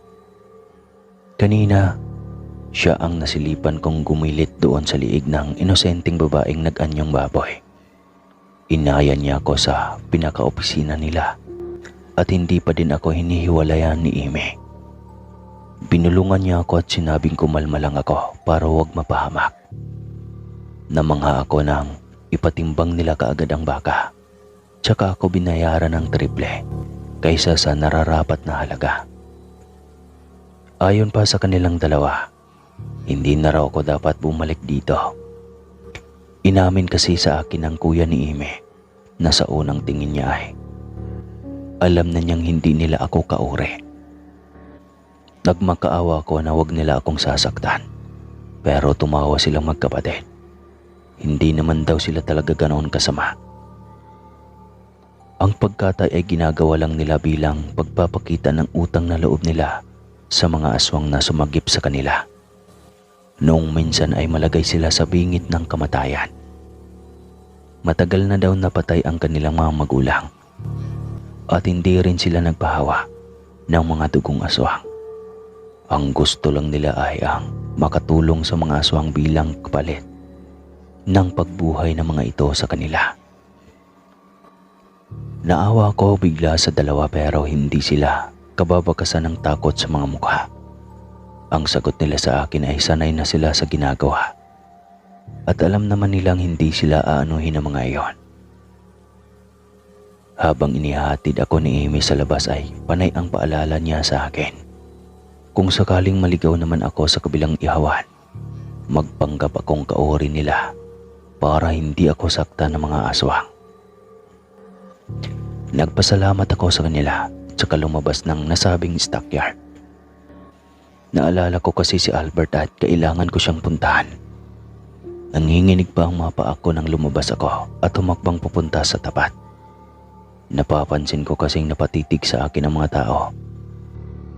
Kaya naman nginingitian ko na lang sila. Siguro, hindi sila sanay lalo na't bago lang ako sa lugar na ito. Nang makalapit ako sa isang tindahan na may karugtong na kainan, ay napahinga ako ng malalim. Mabuti na lang at nakaupo doon si Albert at palinga-linga. Mukhang kanina pa niya ako hinahanap. Tinawag ko siya na ikinangiti niya naman kaagad. Naibenta na raw niya ang baka na dala niya. Kaya tumango ako at sinabi sa kanya na naibenta ko na din ang bakang nasa sa akin. Nagtanguhan kami, sabay aya sa isa't isa na umuwi na. Pero hinila ako ni Albert sa kabilang stockyard. May nakita kasi siyang kakatawang mga tindahan doon. Kaya naman dumagundong na naman ang aking dibdib at nagmatigas na sa pagpunta. Ngunit dahil may katigasan ng ulo ni Albert, ay bubulong-bulong ko siyang sinundan. Tinanong ko siya kung saan ba kami pupunta at ang sagot niya, papasya lang daw kami sandali, tsaka kakain na din. Nasapo ko ang aking tiyan. Hindi pa nga pala kami nakakain at mukhang lagpas na alauna. May kalayuan pa ang binabagtas namin ni Albert, kaya hinalungkat ko ang aking bag at hinila ang isang suman. Nabili namin iyon sa gilid ng daan ng karinderya kanina. May mga nagbebenta kasi ng kakanin. Kaya naman napagpasyahan kong bumili kanina para pantawid gutom. Ako pa naman ay madaling sumakit ang tiyan. Nagpatuloy ako sa pagsunod sa kanya. May ilang nakasabayan kami sa paglalakad. Tingin ko, namamalengke ito dahil sa laki ng dala nitong bayong. Isa sa umagaw sa akin ng pansin ay iyong dalagang may suot na kulay puting bestida. Naupo siya sa batuhan habang nagpapahinga, kaya naisipan ni Albert na lapitan ito. Narinig ko nang magtanong si Albert kung saan banda ang mga kainan sa lugar na iyon. Kaya naman itinuro ng babae ang isang malaking kubo na may katayan ulit. Sabi niya, mura daw ang mga pagkain doon at ikaw pa mismo ang pipili kung lulutuin o hindi. Bago ko pa man masaway si Albert, ay nakaalis na siya, kaya kabado ako sa pagsunod. Alam kong may hindi magandang mangyayari lalo na tingin ko ay tatanga-tanga itong kaibigan ko. Hindi na ako nakapiyok nang hilahin ako ng isa sa mga nakasabayan kong maglakad papunta sa kaninang tinutumbok ni Albert. Nais kong himatayin sa labis na takot nang makita ang santamakmak na taong nag-aabang sa tinatadtad na katawan ng taong nasa mesa. Tila nag-aagawan pa ang mga nakapila sa unahan dahil nais maangkin ang pinakamakinis at mataba na parte ng katawan ng biktima. Natilihan ako sa kinatatayuan. Parang mawawala na ako ng ulirat. Lalo pa at kitang-kita ko sa aking kinatatayuan ang kaawa-awang itsura ng hubot-hubad na babaeng biktima ng mga lapas tanga ng aswang. Napalingon ako kay Albert. Nakagaya ko ay sindakding na patingin sa tinitignan ko. Naiiyak niyang binulong sa akin kung anong klaseng lugar ba ito. Pakiramdam ko tuloy ay matutunaw ang aking tuhod sa takot. At binala ko matras pero iba pala ang patakaran ng mga aswang kapag nakapila na. Wala na itong atrasan. Nangangatog na inalala ko ang sinabi ni Amy kanina. Kapag napunta ako sa ganitong klaseng lugar ay magkunwari lang daw akong kalahin nila para wag akong mapagkamalan. Naglabas ako ng pera at nagpresenta na gusto ko ang pinakamagandang parte para pagsaluhan namin ng aking kaibigan. Lahat ng nakapila ay manghang nakatingin sa amin. Partikular na sa malutong na perang inilagay ko sa pinagdadara ng laman. Halos hindi na may tsurang kawawang babae, subalit kailangan naming magpakatatag upang mabuhay. Pagkaramdam ko ay bumilig pa ang lahat ng sabihin kong huwag na nilang lutuin ang binili ko. At gusto ko ng hilaw. Kaya naman nagkukumahog silang balutin ito at iniabot sa akin. Kinawayan pa namin ang kasamahan naming namimili bago mabilis ang hakbang na tinahak ang daang dinaanan namin kanina. Grabe, hindi ako makamaniwala. Sobrang lansa pala ng karne ng tao. Hintakot na tumakbo kami ng tumakbo hanggang sa makarating kami sa tila malaking bader. Mas lumakas ang loob namin ni Albert at walang pag-aalinlangang itinapon ang hawak na putol na braso at mabilis na umakyat sa bakod. Wala kaming pakialam kahit magkasugat ang aming mga balat, basta't makalagpas lang doon. Nang magtagumpay ay napahiga kami sa putikan at nag-iyakan na parang wala nang bukas. Hindi na kami dumaan pa sa daanan talaga. Nagsuot kami sa mga gubat at tinitignan lamang ang malaking daan para gawing gabay namin. Wala kaming pakialam kahit magkasugat ang aming mga balat, basta makalagpas lang doon. Itinuturing kong pangalawang buhay ko itong aking pagkakaligtas mula sa pagkakapadpad namin sa katayang iyon. Ngayon ko lang napagtantong napakarami pa palang sekreto ang mundo na naghihintay na matuklasan.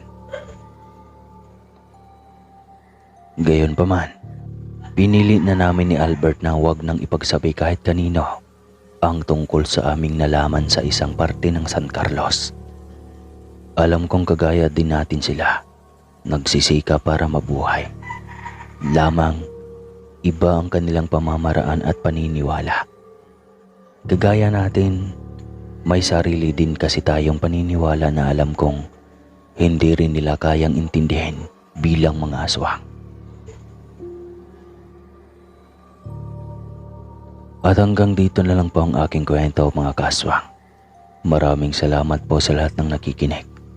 More power po sa inyong channel, Sir Casper, at magandang araw po muli. Muli po, ako po si Kenneth ng Moon.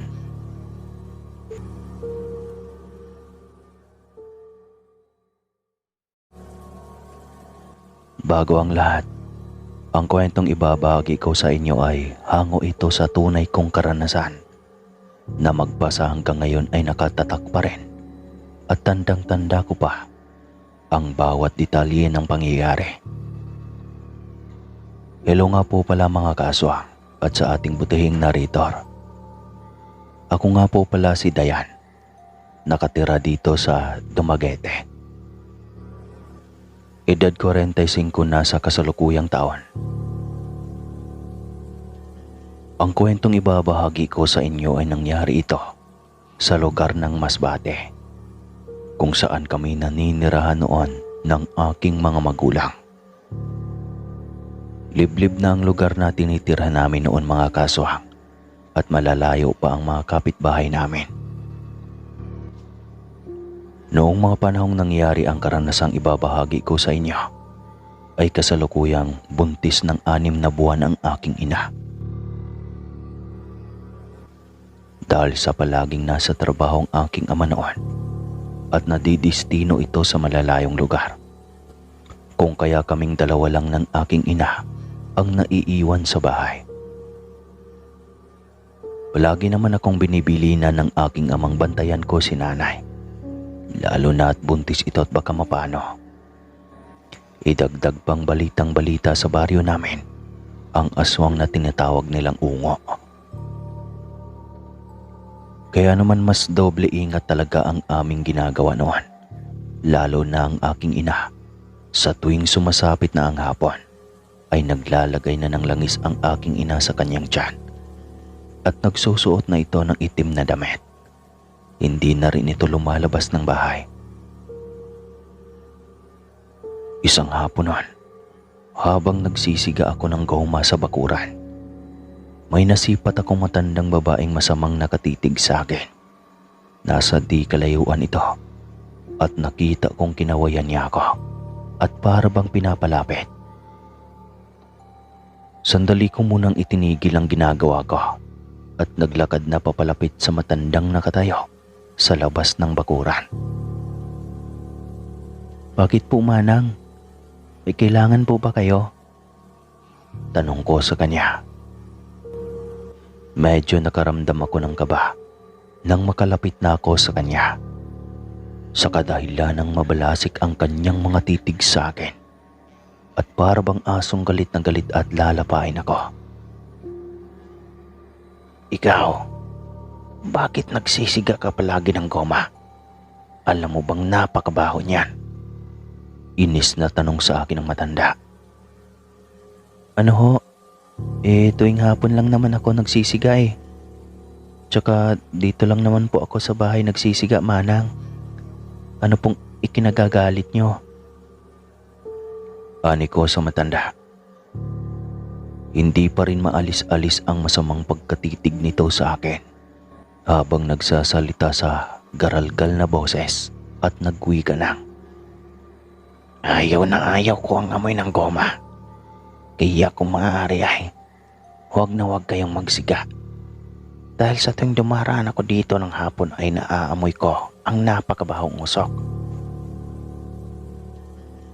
Nagtataka naman ako mga kaswang dahil sa bakit niyang nasabing palaging dumaraan. Gayong wala naman kaming kalapit bahay sa dulo. Maliban na lang kung may bagong nagpatayo ng bahay. Pero sa ilang araw kong pamamalagi sa bahay, dahil sa wala akong pasok sa eskwela noon, wala naman akong napapansing may bago kaming kapitbahay. Kaya naman tinanong ko siya kung saan siya nakatira at bakit niya nasabing palaging dumadaan sa harapan ng bakura namin. Sumagot naman ito na bagong lipat lang raw sila ng apo niya sa unahang bahagi ng bahay. Kung kaya palagi na siyang dumaraan sa gilid ng bakura namin tuwing hapon, pagkat bumibili siya ng ulam umano sa unahan ng baryo namin. Kung hindi niyo po kasi na itatanong mga kaswang, sa dulo ng baryo na po kami nakatira. Doon kasi nakabili ng mas murang lupa ang aking ama. Kaya doon na rin kami nakatira. Hindi ko naman masasabing boring ang buhay ko noon. Dahil sa palagi namang dumadalaw sa amin ang pinsan kong si Ana. Sa tuwing wala itong pasok ko, walang ginagawa sa bahay ay palagi itong nakatambay sa bahay namin.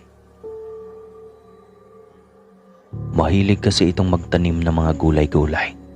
Kung kaya palagi itong tumatambay sa bahay at nakikipagkwentuhan habang nagbubungkal kami ng lupang mapagtataniman ng gulay. Balik na po tayo sa kwento. Nagulat ako nang sabihin sa akin ng matandang nakatira lang ito sa unahang bahagi ng bahay namin. Kailan pa naglipat ng bahay ang matanda? Bakit parang wala man lang akong napansing may naglipat ng bahay? Sa susunod bata, ang gusto ko ay huwag kang magsisiga ng guma tuwing hapon ha. Itinataon mo pa talagang dumadaan ako dito. Tumango na lang ako at humingi ng pasyensya sa matanda. Sa isip-isip ko kasi noon, baka may hika ang matanda at allergy ito sa mga usok. Kung kaya nagagalit ito kapag nalalanghap ang usok. Kaagad naman umalis ito matapos akong pagsabihan. Kung kaya, bumalik na rin ako sa bahay namin.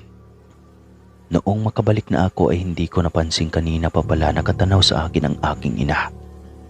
Pagkalapit ko ay tinanong niya ako kung ano raw ang sinabi sa akin ng matanda at bakit parang nagagalit iyon. Sinabi ko sa kanyang nagagalit sa akin ang matanda dahil sa palagi akong nagpapausok ng guma tuwing hapon. Napakunot noon naman ang aking ina at nagsabing, ano ba ang pakialam ng matandang iyon kung nagpapausok ako ng goma? Bagong kapitbahay po natin ang matandang yun, Nay. Nakatira daw siya sa dulo pa ng baryong ito. Tsaka palagi raw siyang dumadaan sa bakuran natin tuwing hapon at naaamoy niya ang usok ng goma. Wika ko sa aking ina. Oh, ano naman kung naaamoy niya? Irritabling tanong ng aking ina. Sinabi ko namang baka may hika ang matanda, kung kaya ayaw na ayaw niyang nakakalanghap ng usok. Tumangutango lang ang aking ina. At sinabing wag ko na lang raw pakinggan ang sinasabi ng matanda. Basta't ipagpatuloy ko lang raw ang ginagawa ko tuwing hapon. Nay, baka naman mapagalitan ulit ako ng matandang iyon. Wika ko ulit sa aking ina. Huwag mo nang intindihin ang matandang iyon. Kabago-bagong lipat pa lang dito sa baryo natin eh. Ma-attitude na agad. Inis na sabi ng aking ina. Itinuloy ko na nga ang pagsisiya ng goma sa bakuran. At pagkatapos ay bumalik na ako muli sa loob ng bahay. Noong sumapit na ang 8:00 ng gabi, napansin kong parang ang lakas-lakas naman ng hangin sa labas ng bahay. Pero kahit gaanong kalakas iyon ay napakaalinsangan naman sa loob ng bahay. Grabe naman ay, kahit ang lakas-lakas na ng hangin sa labas ng bahay, napakainit naman dito sa loob. Wika ko sa aking ina. Pinatahimik naman ako ng aking ina at inutusang kunin ko ang itak sa kusina at magmadali ako. Bago pa man ako makapagsalita at magtanong sanay, agara na akong sininyasan ng aking ina at sinabihang magmadali na ako dahil sa may aswang umano sa labas ng aming bahay. Nanlaki ang mga mata kong tumalima patungong kusina. Pagkabalik ko ay nakita ko si nanay na may bitbit ng asin. Tinulungan ko siyang maglagay ng mga asin sa pintuan, bintana at sa may sewang ng dingding ng bahay namin. Maya-maya pa'y nakarinig na kami ng huni ng wakwak. Sobrang kilabot ang nararamdaman ko at nagtaasan ang mga balahibo ko sa batok. Noon pa lang ako nakarinig ng ganoong klaseng huni na para bang bumubulong lang iyon sa tenga ko. Sinabihan naman ako ng aking ina, huwag magpadaig sa takot dahil sa hanggat naroroon kami sa loob ng bahay ay hindi makakapasok ang aswang. Sa magdamag na iyon ay hindi ko iniwan ang aking ina hanggang sa sumapit na nga ang madaling araw at doon pa lamang kami nakatulog. Pasado 9:00 na nang magising ako. Nakita kong mahimbing pang natutulog ang aking ina. Agad na akong nagtungo sa kusina para magluto ng pagkain. Pagkalipas ng ilang sandali ay nakita kong papasok na sa bakuran ang pinsan kong si Ana. Nakangiti ito at may bitbit na mangkok. Noong makalapit na ito ay tinanong ko siya kung ano ang kanyang dala. Gulay na ginataang langka, insan. Pinapabigay ni nanay. Ngiting sagot nito. Tamang-tama, kakaluto ko pa lang ng sinaing. Mabuti na lang at hindi pa ako nakapagluto ng ulam. Masayang wika ko. Tinanong naman ito kung nasaan ang nanay ko. Sinabi kong tulog pa. Madaling araw na kasi kaming nakatulog. Nagtanong naman ito kung bakit madaling araw na. May aswang kasi kagabi. Nakakainis nga. Hindi kami nilubayan kaya ayun. Anong oras na kami nakatulog? Saan ko? Napatakip naman ang bibig ang pinsan ko at nagsabing, kaya pala may mga alulong ng aso sila kagabing naririnig. Yun pala ang dahilan. Habang kumakain ako, ay kwento ko lahat-lahat ng naranasan namin kagabi ng aking ina tungkol sa aswang. Sinabi ko pang kung hindi ako nagsunog muli ng goma, ay hindi pa kami titigilan ng aswang. Nako, katakot naman pala ang naranasan nyo.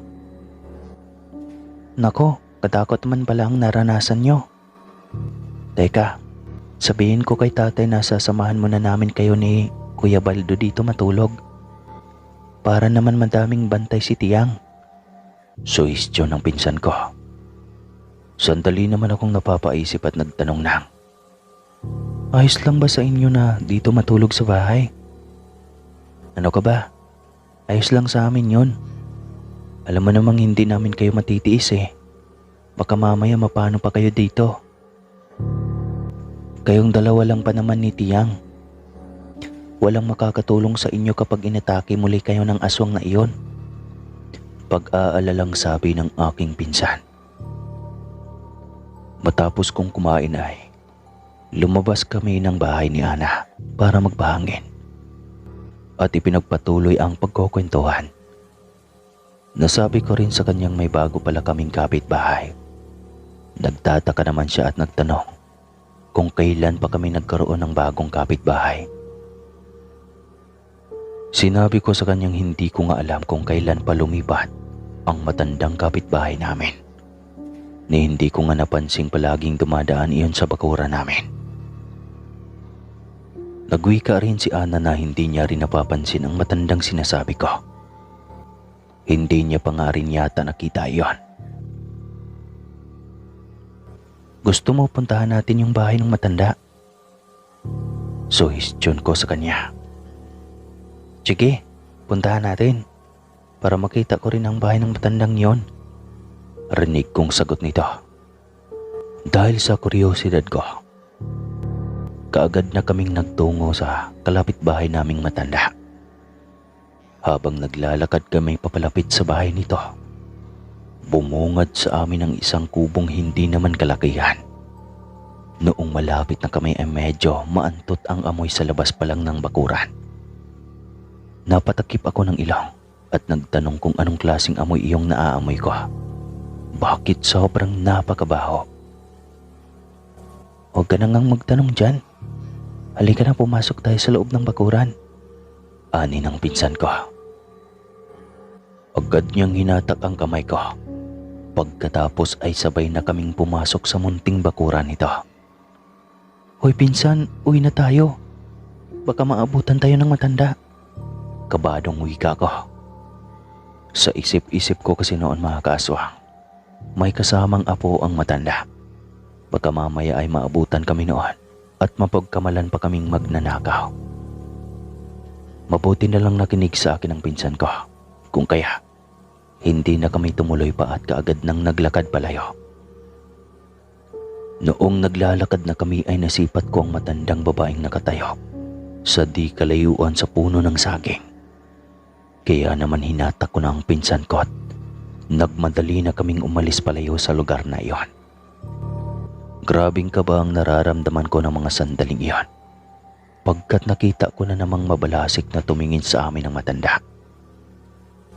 At kung hindi mo tititigang mabuti ay aakalain mong aso lang itong nagmamasid. Hoy, ayos ka lang ba? Grabe kung makahatak ka ha. Ang sakit tuloy ng braso ko. Reklamong wika ng pinsan ko. Ha? Oo, ayos lang ako. Kabadong sagot ko. Agad namang nagpaalam siya sa akin at nagsabing babalik na lang siya kasama ang kanyang kuya mamayang hapon para samahan kaming matulog mamayang gabi. Sa paglipas nga ng mga oras at nang sumapit na ang hapon ay dumating nga ang mga pinsan kong si Baldo at si Ana. Agad na nagsabi ito sa aking inang sa bahay sila matutulog. Dahil sa nagpaalam na sila sa kanilang mga magulang na doon nga sila matutulog para may kasama akong magbantay sa aking ina. Ganoon ba? Maraming salamat sa inyong dalawa ha. Mabuti at pinayagan kayo ng mga magulang nyo. Wika ng aking ina. Nako, alam nyo naman po si nanay, tiyang. Pagdating sa inyo papayag ho iyon palagi. Nakangiting wika ni Ana. Nang hapon ngang iyon ay nagluto na kaagad kami ng makakain para sa hapunan. Habang ang pinsan ko namang si Baldo ay nagsunog ng goma, paikot sa labas ng bahay. Noong sumapit na ang gabi at natapos na kaming kumain ay sandali muna kaming nagpahinga ni Ana doon sa may sala. Tamang kwentuhan lang ng kung ano-ano ang ginagawa namin noon. Nang sa walang ano-ano'y bigla na lamang nagkalampagan sa taas ng bubungan. Na para bang may malalaking mga pusa ang naghahabulan. Sabay pa kaming napatingin ang pinsan ko sa taas. Dahil parang pinipilit ng tuklapin ang yero ng kung anumang hayop ang nasa taas. Sobrang hilakbot at abot-abot langit ang takot na nararamdaman ko at nagtaasan ang mga balahibo ko sa batok. Hanggang sa nakarinig na kami ng huni ng wakwak sa paligid. At para bang nanggagalaiti iyon. Dahil sa hindi makapasok sa bakura namin ang nilalang. Malalakas na pagpagaspas ng mga pakpak rin ang aming naririnig. Nakita ko namang nagmamadaling kumuha ng itak si Kuya Baldo at sinabihan kaming lumayo sa bintana. Agaran rin itong nagsiga muli ng goma. Kung kaya mas lalo pang nagagalit ang aswang sa labas ng bahay. Punyemas kang demonyo ka. Kilala kita kaya tigil-tigilan mo na ang tiyahin ko. Dahil kung hindi, ikaw ang gagawin kong pulutan ng alak bukas. Sigaw ni Kuya Baldo. Kuya, anong gagawin natin? Parang mas lalo pang nagagalit ang aswang sa labas. Nahintakutang tanong ni Ana. Sinabi naman itong huwag kaming mag-alala dahil hanggat naroroon siya ay hindi niya hahayaang mapahama kami.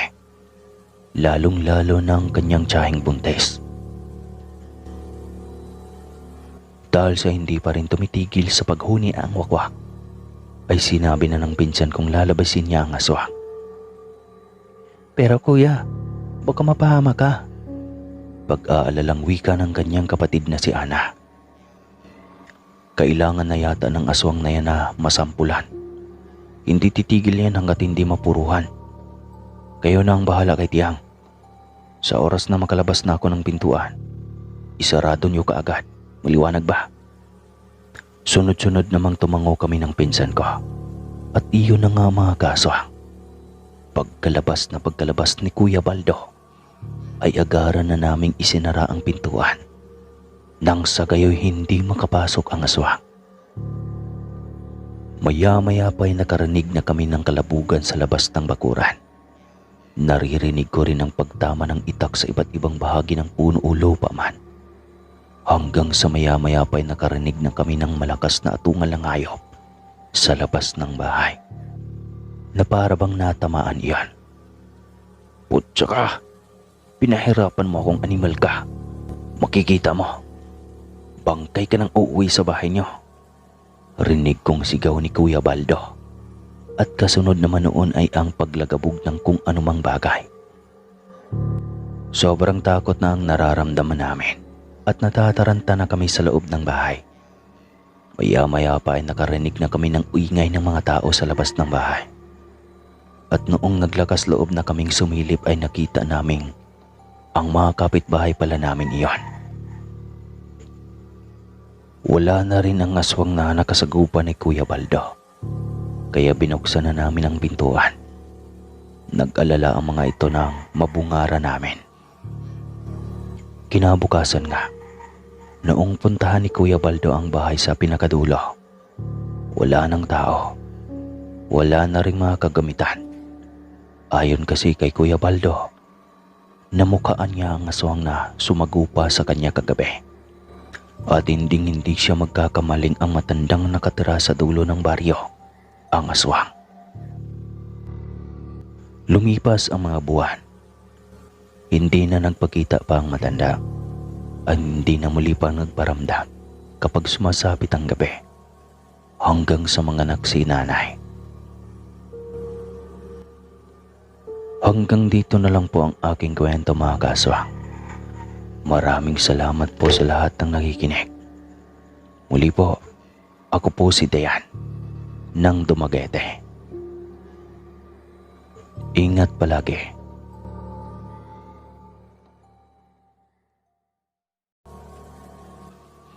Sobrang saklap ng kapalarang sinapit ni Petra sa edad na 17 anyos.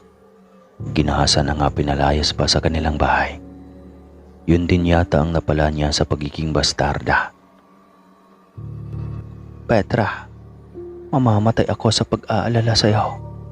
11:00 na ng gabi. Gawain ba ito ng babaeng marangal? Kay bata mo pa, Petra. Kaya bakit ka ba nagkakaganyan? Nagkulang ba ako sa pangangaral sa iyo? Umiiyak na wika ni Aling Estreng sa minor de edad na anak. Ayan ka na naman, inay. Drama na naman tayo nito. Hayaan mo na kasi ako. Hindi na ako bata. Angil ng dalagita. Bagamat pinipilit lamang nitong idilat ang mga mata dahil sa kalasingan. Kung nabubuhay lang siguro ang iyong ama ngayon, siguro hindi ka ganyan.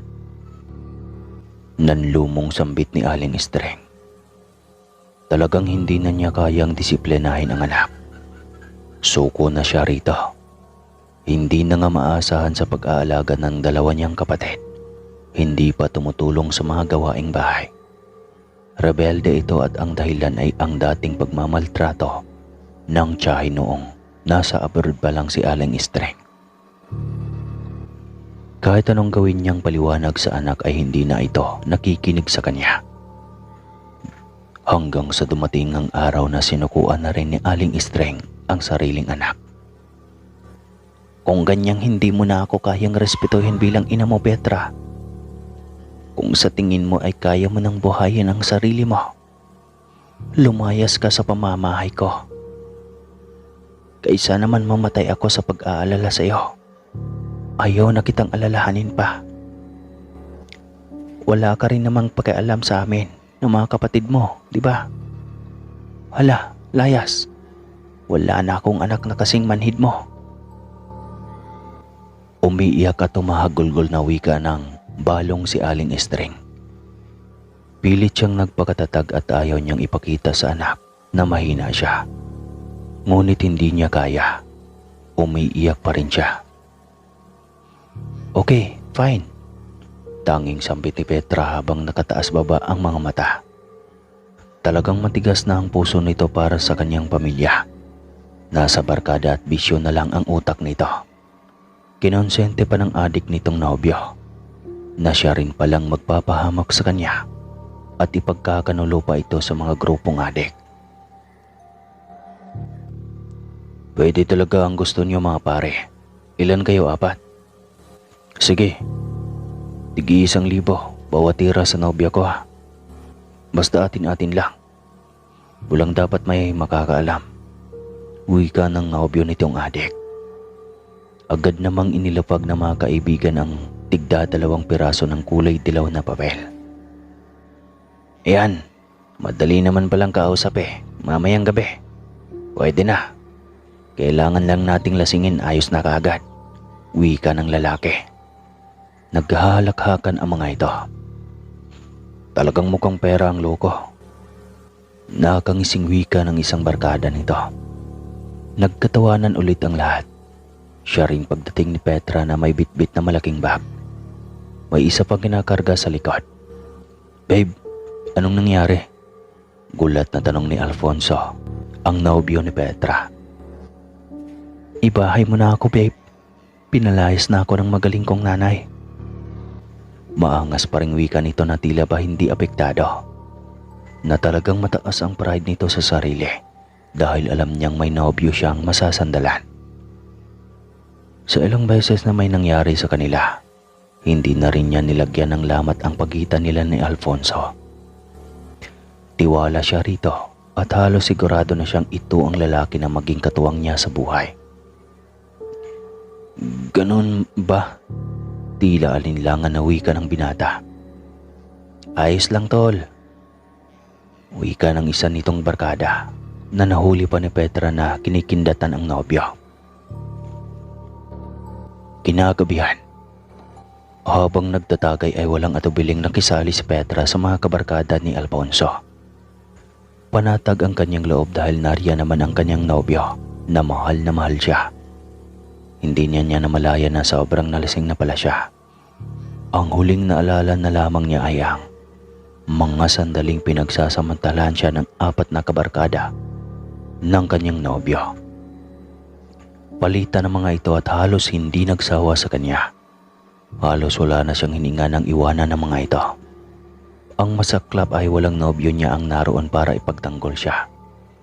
Tila isang bangungot iyon sa kanyang buhay na hindi niya makalimutan kailanman. Ang huling taong inakala niyang magiging karamay niya, iyon pa ang wala namang panahong kailangan niya ang presensya. Sasali-sali ka sa paglalasing tapos pagdududahan mo ako dahil may masamang nangyari sa iyo. Abay, malay ko kung gusto mo rin ang nangyari sa iyong ganon. Galit na bulyaw ng nobyo ni Petra sa kanya. Walang magawa si Petra kundi umiyak. Wala siyang malapitan na iba.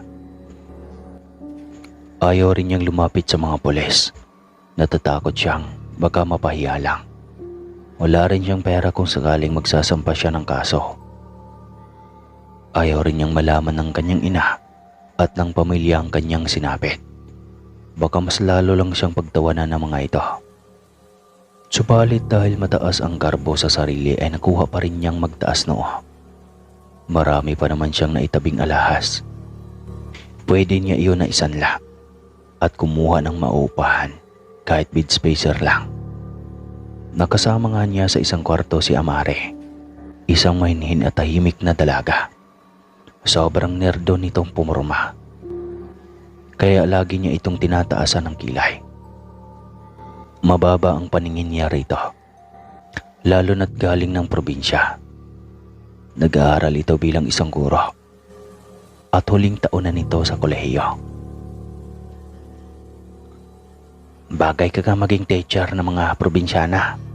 Pormang itis ka pa eh. Napag-iwanan ka yata ng panahon.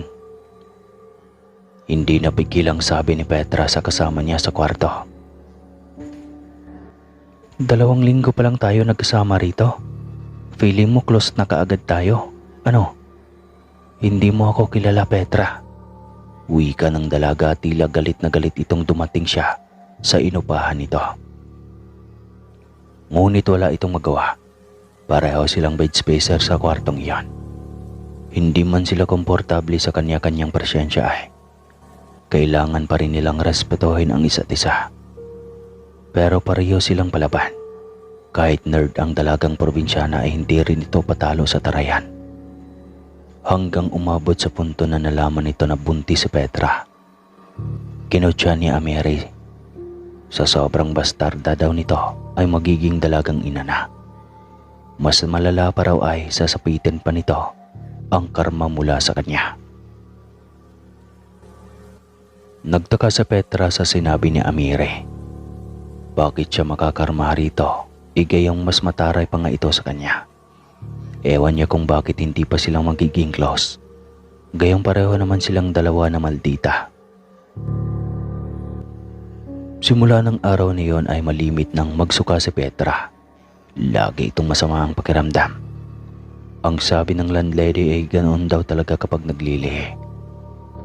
Kaya mas mainam na umuwi na ito sa magulang para maalagaan dahil sobrang sila ng kanyang paglilihi. Ngunit hindi nakinig si Petra, lalo na tula siyang mukha na ipakita sa ina. At maliban roon ay matagal na siyang pinalayas nito. Kung hindi rin kasi lang matigas ang kanyang ulo, subalit walang pagsisisi sa puso ni Petra. Patuloy lang ito sa pagmamatigas. Umabot pa sa punto na nagbibenta na rin ito ng bawal na gamot. Mas malaki kasi ang kita niya sa ganoong trabaho. Wala pang kahirap-hirap kaya kampante lang siya sa ganoong sistema. Hanggang isang gabi, kabilugan ng buwan, mag-isa lang siya sa kwartong inuupahan dahil umuwi ng probinsya si Amire. Wala kasing pasok dahil Sabado. Ang landlady naman ay nagbabakasyon rin sa bahay ng kanyang anak sa kabilang bayan. Ang ibang tenant din ay nagsiuwian sa kani-kanilang bahay. Madalas talaga kapag ganong araw ay mag-isa lang siya sa malaking bahay na second floor. At sa gabing iyon, hindi niya inasahan ang isang kakilakilabot na pangyayari. Suka ng suka sa Petra. Akala niya ay dala lang ng bata sa kanyang sinapupunan. Wala man lang siyang ibang matawag. Doon niya lang naisip ang kanyang ina. Kung nasa bahay siguro siya ng nanay niya ay hindi siya mahihirapan ng ganoon. Halos mauubusan na siya ng tubig sa katawan. Sobrang payat na nga niya. Suka pa siya ng suka. Hanggang sa may nararamdaman siyang isang bagay na nais ko mawala sa kanyang sikmura. Nang maisuka niya iyon ay bigla siyang nawala ng ulirat. Nang magising siya ay huni ng munting tiktik ang kanyang naririnig. Nakita niyang isang itim na sisiw sa kanyang tabi.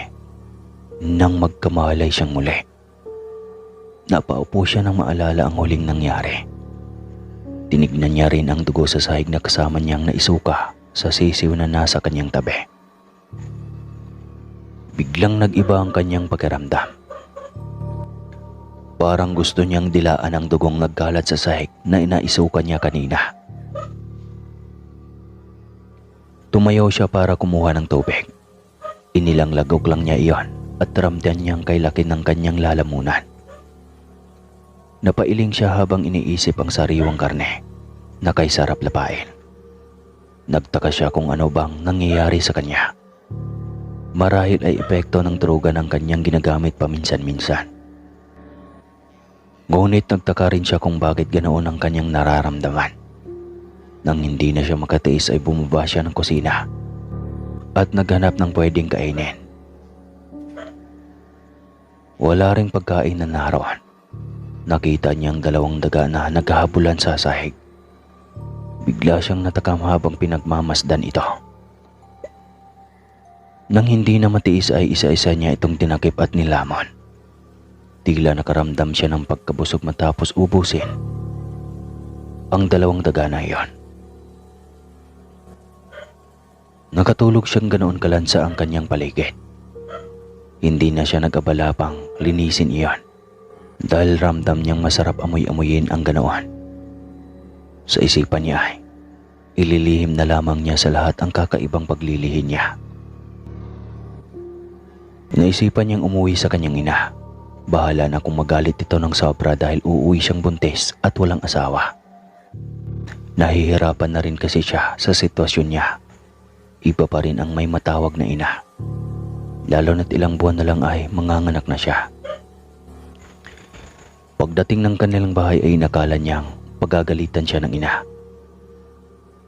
Ngunit nagkamali siya dahil buong puso siyang tinanggap nito. Nagpasalamat pa ito at bumalik na siya. Mapapanatag na ulit ang kalooban ng kanyang ina. Doon na antig ang kalooban ni Petra. Noon lang niya napagtanto na mahal pala talaga siya ng ina. Nagising si Petra isang gabi dahil sobrang tuyot ng kanyang lalamunan. Nandyan na naman siya sa kanyang nararamdaman. Muli na namang naghahanap ng sariwang karne ang kanyang hininga. Pumangon siya at maingat na binuksan ang pintuan. Atat na siyang makalaspang ng kung anong hayop na kanyang mamataan. Bigla siyang pinagkakahol ng kanilang dalawang aso. Tila takot na takot ito nang makita siya. "Tumahimik na kayo. Parang hindi niyo ako kilala," singhal niya sa mga ito. Ngunit patuloy lang siya nitong kinakahol hanggang sa makalayo na siya ng kanilang bahay. Sobrang ingay ng mga asong kanyang madadaanan. Naiinis tuloy siya at tila gusto niyang dito na ibuntun ang kanyang paghahanap ng sariwang karne. Namataan niyang nakataling manok na tandang ng kanilang kapitbahay. Palinga-linga siya at tinitignan kung may gising pa ba sa ganoong kalalim na gabi. Nakabuntot lang sa kanya ang mga nagkakahulang aso. Naiinis siya dahil baka magising ang may-ari ng bahay at lumabas. Mabibista pa siya. Mabuti na lang at hindi, kaya mabilis siyang hinuli ang tandang. Sinigurado niyang mahahawaan niya ang ulo nito nang hindi makakalikha ng ingay, maging ang pakpak. Nang mapasa kamay na iyon ay sobrang saya niya. Sa wakas ay maibsan na namang muli ang hanap ng kanyang hininga. Walang kahirap-hirap niya iyong nilaspang. Hanggang sa balahibo, buto at paa na lang nito ang natira. Tsaka lang siya umuwi ulit ng kanilang bahay. Mahimbing lang na natutulog ang kanyang ina at mga kapatid. Kahit sobrang dami na ng asong kumakahol ay wala man lang nagising kahit isa. Gusto man siyang may pagsabihan ng kanyang kakaibang gawain ay nahihiya siya. Magiging sa kanyang ina ay ayaw niyang ipaalam na ganito ang paraan ng kanyang paglilihi. Pakiramdam kasi niya ay hindi lang ito sa paglilihi. Pakiramdam niya ay isa siyang aswang at nakakahiya iyon aminin sa iba. Hanggang sa isang gabi kung saan ay mangyayari ang paglabas ng kanyang anak. Naroon na rin ang kumadro na tinatawag ng kanyang ina nang sinabi nitong nakaramdam siya ng pangmamanhid at pananakit ng tiyan. Halos 7 oras din siyang paruot parito dahil sa sobrang sakit ng kanyang tiyan. Ngunit hindi pa rin lumalabas ang bata. 2:00 ng madaling araw na ito tuluyang nakaraos. Kaya sobrang pasalamat ng kanyang ina. Lalo na nang makita nito ang apo na sobrang ganda. Kinanlong kaagad ito ng kanyang ina.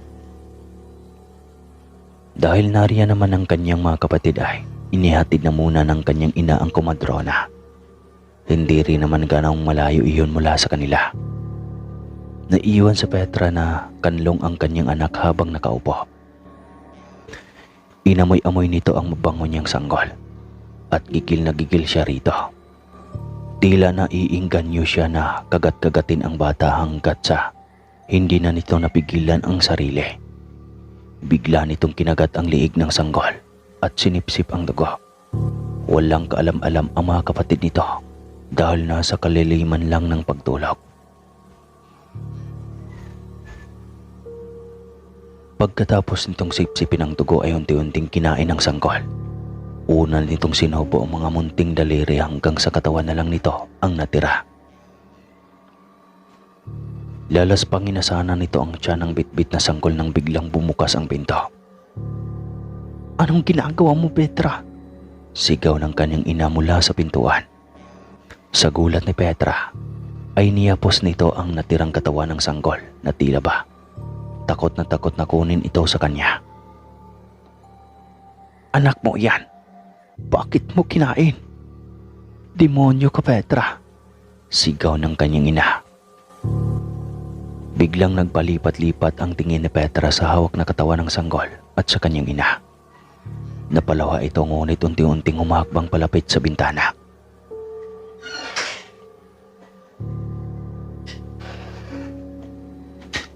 Hindi pa rin ito binibitawan ang hawak na sanggol hanggang sa tuluyan na itong tumalon sa bintana. Kahit ganoon ang nangyari ay nag-alala pa rin ang ina ni Petra at baka ito ay mabinat. Subalit takot rin siyang lapitan ito at baka siya naman ang kagatin. Madaling araw na at puro mga tilaok na manok ang maririnig. Umiyak ang ginang sa sinapit ng anak. Hindi niya man lang nahalata na isa na pala itong Yanggaw. Kung sana hindi na niya ito pinalayas, sana ay nagabayan niya pa rin ito at alam niya rin na kailangan na pala nito ng manggagamot o albularyo. Kaso ay sobrang huli na ang lahat. Saan na niya ngayon hahagilapin si Petra? Madilim pa naman at hindi rin niya pwedeng iwanan ang iba pang kapatid nito. Mabuti nga at hindi ito ginalaw ang mga kapatid nang iniwan sila ng ina.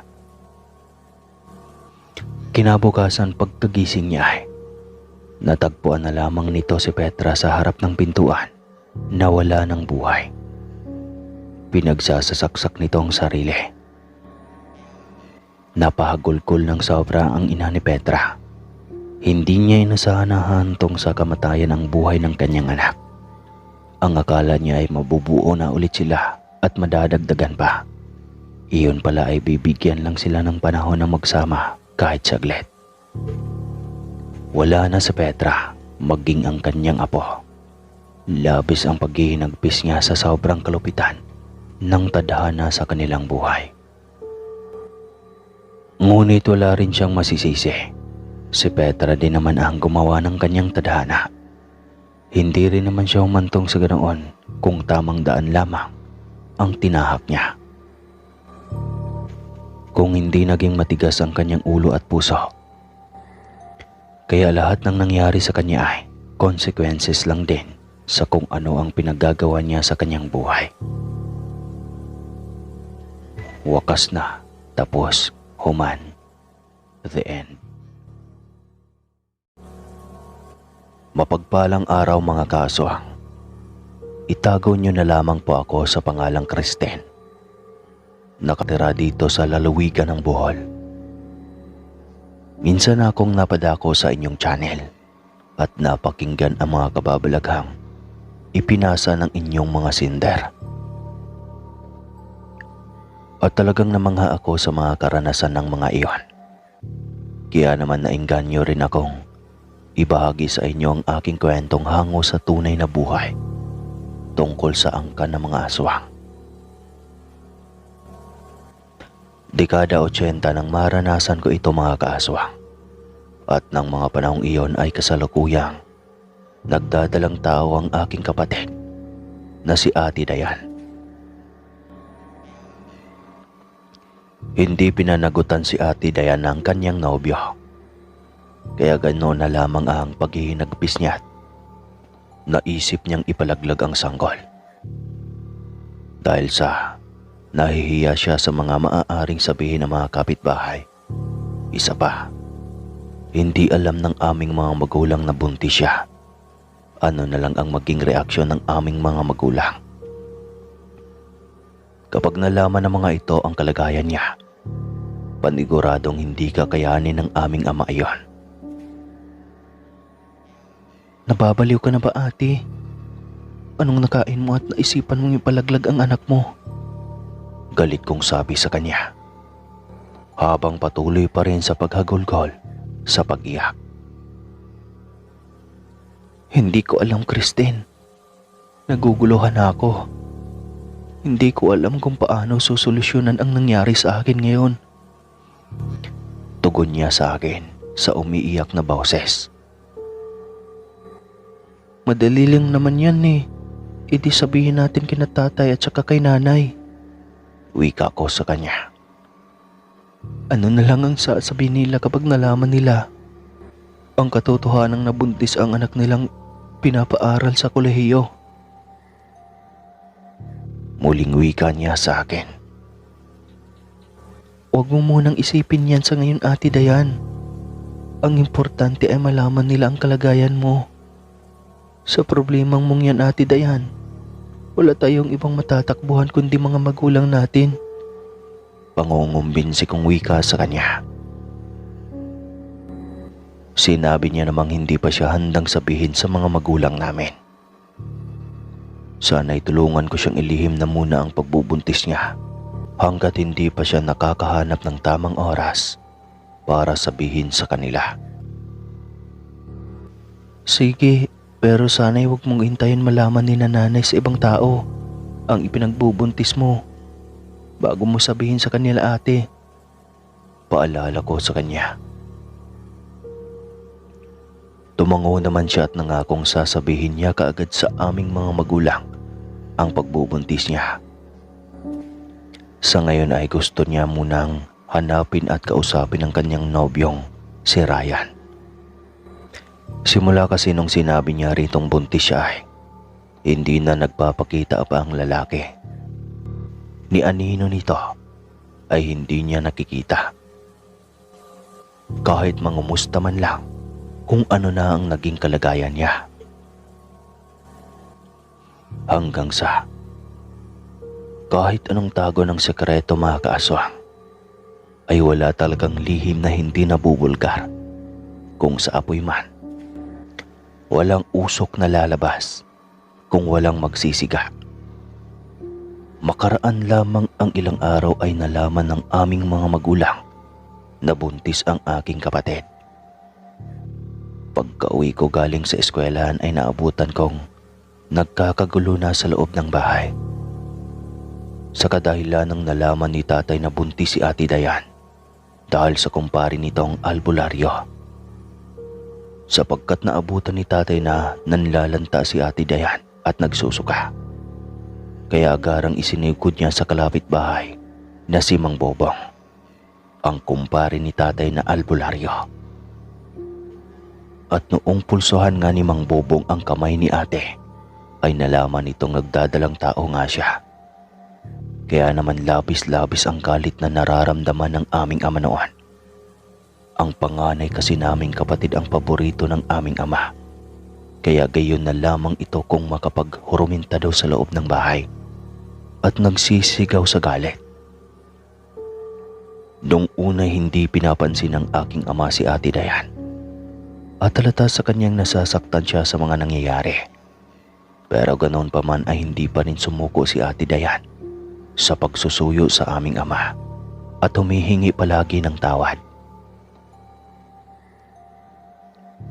Isang hapon noon, habang naglalakad kami ni Ate Dayan ay nakasalubong namin ang aming tiyuhin na si Tio Andoy. Agad na napatingin siya sa kapatid ko at matagal na tinitigan ang tiyan ni Ate Dayan. Buntis ka? Diretsahang tanong ni Tio Andoy. Tumango naman ang kapatid ko at sinabing papaanong nalaman nitong buntis siya. Gayong kakarating lamang nito galing ng kapis ng nagdaang araw. Saka hindi pa ito sinabihan ng aming amang buntis ang kapatid ko. Hindi naman sumagot ang aming tiyuhin sa tanong ng kapatid ko. Bagkus ay nagwika lang ito na, dapat sa'yo hindi naglalabas ng bahay. Delikado sa'yo ang lumalabas ng hapon. Ani nito. Ha? Bakit naman po, Tiyong? Tsaka sanay na po kami ni ate lumalabas ng bahay kapag hapon. Wika ko sa kanya. Iba na noon kaysa ngayon. Noon kasi hindi pa buntis ang kapatid mo. Kaya pa pwede pa siyang lumabas ng bahay. Ngayon buntis na siya. Delikado sa kanya ang maglalabas. Saan nito? Hindi ko maintindihan ang ibig ipahiwatig ng aming tiyuhin, mga kaaswang. Kaya sinabi naming may bibilhin lamang kami sandali at uuwi rin kaagad. Sige, basta't bilisan nyo lang at umuwi na kayo kaagad. Anya pa. Tumango naman kami at nagmadali na ngang maglakad. Noong makabili na kami ng tinapay sa bakery ay agad na rin kaming umuwi sa bahay. Naabutan kong nakaupo sa labas ng bahay ang aming tiyuhin at halatang hinihintay ang pagdating namin. Pagkalapit namin rito ay agad na sinabihan ang kapatid ko na magpalit ng damit. Nahamugan raw kasi ang kanyang damit. kaya kinakailangan niyang magpalit. Teka lang ho, Tiyong. Kapapalit ko lang po ng damit eh. Sayang naman kung magpapalit ho kaagad ako.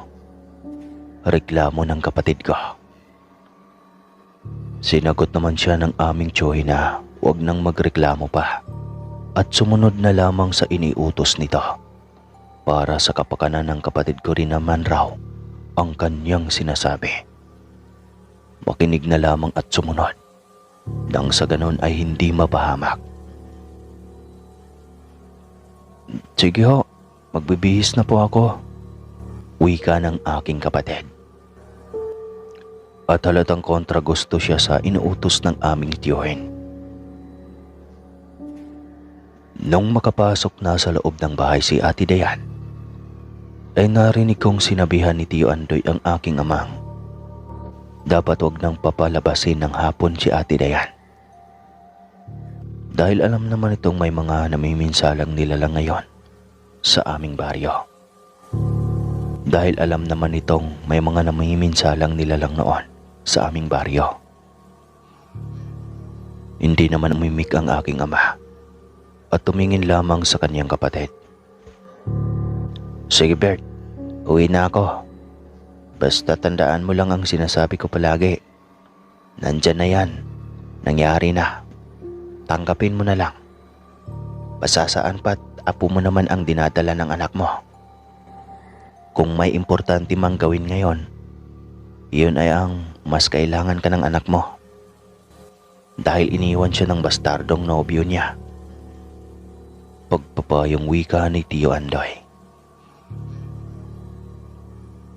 Huwag kang magalala kuya. Pagsasabihan ko ang anak ko. Maiksing tugon ng aking ama. Tinapik-tapik naman siya sa balikat ng aking tiyuhin bago ito tuluyang umalis. Kinagabihan. Habang namamahinga na kami, bigla na lamang kaming nakarinig ng huni ng tiktik sa labas ng bahay. Kaagad namang kinuha ng aking ama ang asin at isinaboy niya iyon sa pintuan at sa bubungan. Panandali ang tumahimik ang huni ng tiktik na narinig namin sa labas ng bahay. Dayan anak, magpalit ka ng damit na kulay itim. Utos ng aming ina. Sinamahan ko naman siyang pumunta sa kwarto para makapagbihis ng damit. Natatakot kasi siya kanina nung makarinig kami ng tiktik. Samantalang si tatay naman ay nakita kong nagdidikdik ng bawang at isinabit niya sa bintana at pintuan. Maging sa mga may butas na dingding ay nilagyan niya rin. Kung hindi niyo po kasi na itatanong mga kaswang, kawayan lang ang dingding ng bahay namin at ang bubungan ay yero sa sala. Sa bandang kusina naman pawid na. Namin ay yari lamang sa tablang pinagdikit-dikit. As in literal na bahay pang probinsya po talaga. Maya-maya pa ay muli na naman kaming nakaramdam ng tila ba may nagpuputol ng maliit na sanga sa puno ng langkang nasa gilid ng bahay namin. At ibinabato iyon sa bubungan. Dahil sa yero ang bubungan kaya naririnig namin ang bawat pagbagsak ng maliliit na sanga. Langya, hindi na magandang biro ang nangyayari sa labas ng bahay natin, Norma. Rinig kong wika ng aking ama. Bakit? Anong ibig mong sabihin?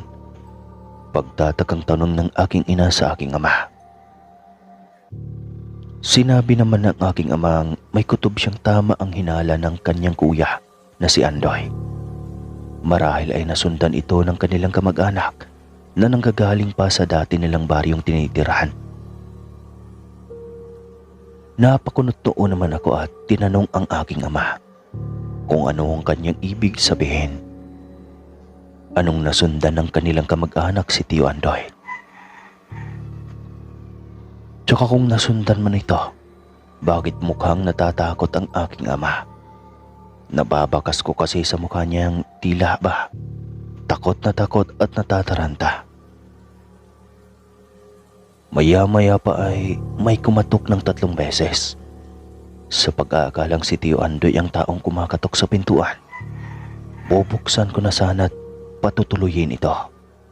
Nang sang walang ano-ano'y bigla na lamang akong pinigilan ng aking ama. At mariing sinabi nitong huwag akong magbubukas ng pintuan basta-basta. Bakit naman po, tay? Baka si Tio Andoy yung nasa labas. Saad ko sa aking ama. Hindi yan ang kapatid ko. Basta makinig ka na lang.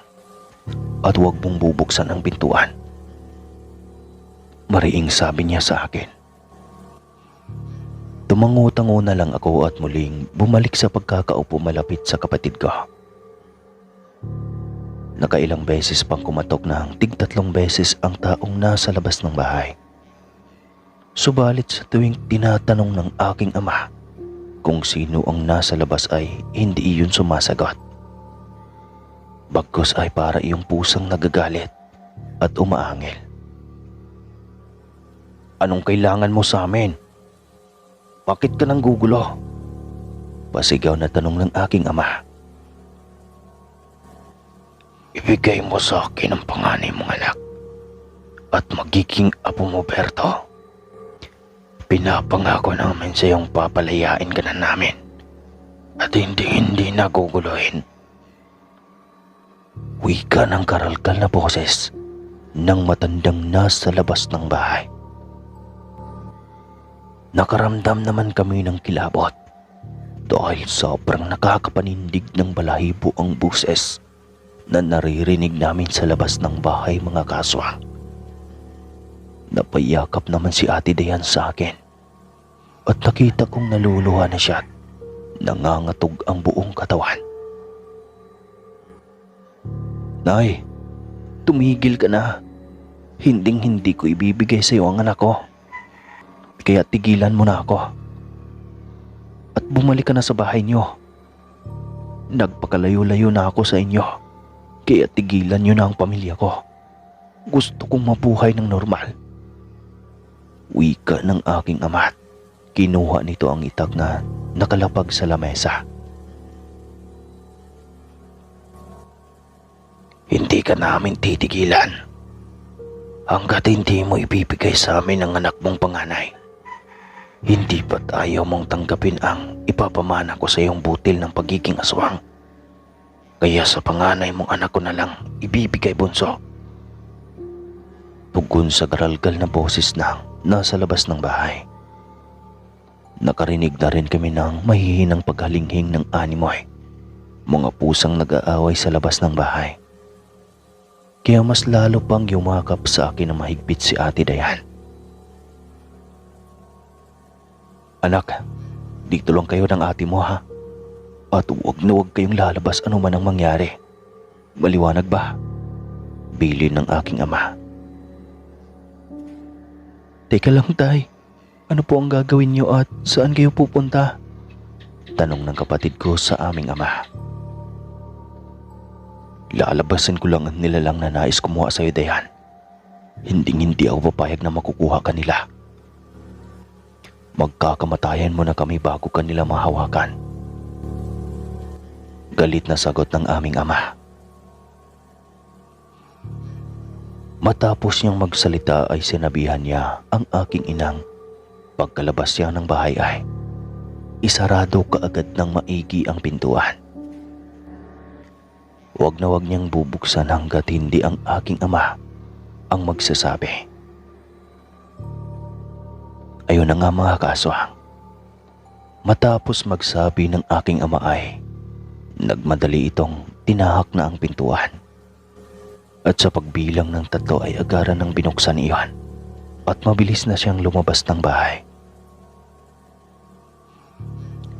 Sunod-sunod na pag-angil, alulungan ng mga aso ang aming narinig sa labas ng bahay. Kasabay noon ay ang sigaw ng aming amang tila ba nasasaktan. Napaiyak na lamang kami ng aking kapatid at ng aking ina at mahigpit na nagyayakapan. Gusto ko sanang lumabas ng bahay para iligtas ang aking ama sa kamay ng mga nilalang na nasa labas ng bahay. Subalit mahigpit akong pinigilan ng aking ina at sinabihang kahit man lumabas ako ay hindi ko matutulungan ang aking ama. Mas lalo lang akong maging pabigat rito at dagdag alalahanin. Hayaan na lamang raw itong makipagsagupa sa mga kamag-anak at sa ina nitong aswang. Dahil sa pagnanais na makuha ng mga aswang ang aking kapatid na si Ate Dayan, sapagkat sa kanya ipapamana ang butil ng pagiging aswang na magulang ni tatay. Tinanggihan kasi ni tatay ang dapat ay para sa kanya, kung kaya't panganay na anak ni tatay ang sasalo. Doon namin na-realize mga kaaswang na handang magsakripisyo ang isang ama, huwag lamang mapahamak ang kanyang mga anak. Kaya mas lalo pa akong humanga noon sa aking ama dahil handa siyang itaya ang kanyang buhay. Huwag lamang makuha ng kanyang mga kamag-anak na aswang ang kapatid ko. Sobrang takot si ate noon. Samantalang ako ay tila ba naubos ang takot ko dahil nag-aalala rin ako para kay tatay. Sumisigaw na ng tulong si nanay noon sa mga kapitbahay. Pero anong magagawa namin? Yung mga kapitbahay namin ay sobrang lalayo noon. May iilan kaming kapitbahay, siguro mga 3 noon, na malapit lang sa amin pero hindi ito nakarinig. Sa paglipas ng ilang sandali ay narinig ko ng malakas na kumakatok ang aming ama at tinatawag ang pangalan ng aking ina. Noong unay nag-aalangan pa kami dahil baka hindi ang aking ama iyon. Pero noong banggitin ni tatay ang palayaw ni nanay, ay doon na binuksan ng aking ina si tatay. Pagkapasok niya ay nakita kong duguan ang kanyang braso at maging ang kasuotang damit ay may bahid rin ng dugo. Nasipat ko ring hindi lang siya nag-iisa dahil nasa likuran niya si Mang Bobong at si Tio Andoy. May mga bahid na dugo rin ang mga ito. Kaagad namang isinara ni tatay ang pintuan at agad nang kumuha ng gamot. Habang ginagamot nila ang kanilang sarili, ay nagkwento si Tio Andoy na noong nalaman niya sa mga magulang nila kung saan nakatira si tatay, ay inunahan niya nang pumunta ang mga ito at binalaan si tatay na nagpaplanong sumugod ang kanilang angkan para kunin ang anak niyang panganay kapalit ng pagtanggi niya sa butil. Papaano ngayon yan, kuya? Natitiyak kong galit na sa iyo ang angkan natin. At tiyak hindi kanila titigilan, tanong ng aking ama. Huwag kayong mag-alala. May mga kakilala akong magagaling na albularyo. Magpapatulong akong lagyan kayo ng sabulag at tanggalin ang pagiging aswang mo, Andoy. Nang sa ganun ay mamumuhay ka na ng normal, kaya ng ninanais mo. Singit na sambit ng albularyong si Mang Bobong. Nagpasalamat si Tio Andoy sa matandang albularyo. Nagpasalamat rin ang aking ama rito dahil kung hindi dumating ang kanyang kaibigang albularyo, tiyak lalamaya na siya kinabukasan. Huwag lang ako ang pasalamatan mo. Pasalamatan mo rin itong kapatid mong si Andoy. Dahil nagsakripisyo siya para lamang iligtas ang pamilya mo. Kinalaban niya ang angkan niyo. Saad ng albularyo. Nang dahil sa pangyayaring iyon mga kaaswang, ay muling lumambot ang puso ng aking ama kay Ate Dayan. Lalo noong isinilang ni ate ang kanyang lalaking supling. Kahit na hindi siya pinanagutan ng nobyo niya, ay hindi naman namin ipinaramdam sa anak niya ang pagkakaroon ng walang amang gumagabay rito. Bagkus ay mas lalong naging malapit ang aking ama at ang anak ni Ate Dayan, na halos ayaw nang humiwalay sa lulo nito. Kahit sa pagtulog ay katabi ng aking mga magulang ang kanyang anak. Simula rin noong nalaman naming angkan pala kami ng mga aswang, ay mas lalo pa kaming nag-iingat. Binigyan na rin kami ni Mang Bobong ng pangontra sa aswang, nang sa gayoy hindi kami malalapitan pa ng aming mga angkan. Ang aming Choy naman ay matinding gamutan ang dinaranas, na umabot pa ng kamuntikan ng ikasawi. Pero nang dahil sa pagnanais talaga nito mamuhay ng normal, ay naging matiwasay ang kanyang paggaling. At di kalaunay namuhay na nga siya ng normal. At sa ngayon ay may asawa na rin siya at mga anak. Hindi na rin kami nakaranas ng panggugulo dahil ayon pa nga kay Mang Bobong, binigyan niya ng napakatinding leksyon ang mga aswang na iyon. Dahil sa kalapastangan ng tumuntong ang mga ito sa kanyang baryo. At hanggang dito na lang po ang aking kwento, mga kaaswang. Maraming salamat po sa lahat ng nakikinig ngayon. Muli po, ako po si Kristen, ng lalawigan ng Bohol. Ingat, mga Teken.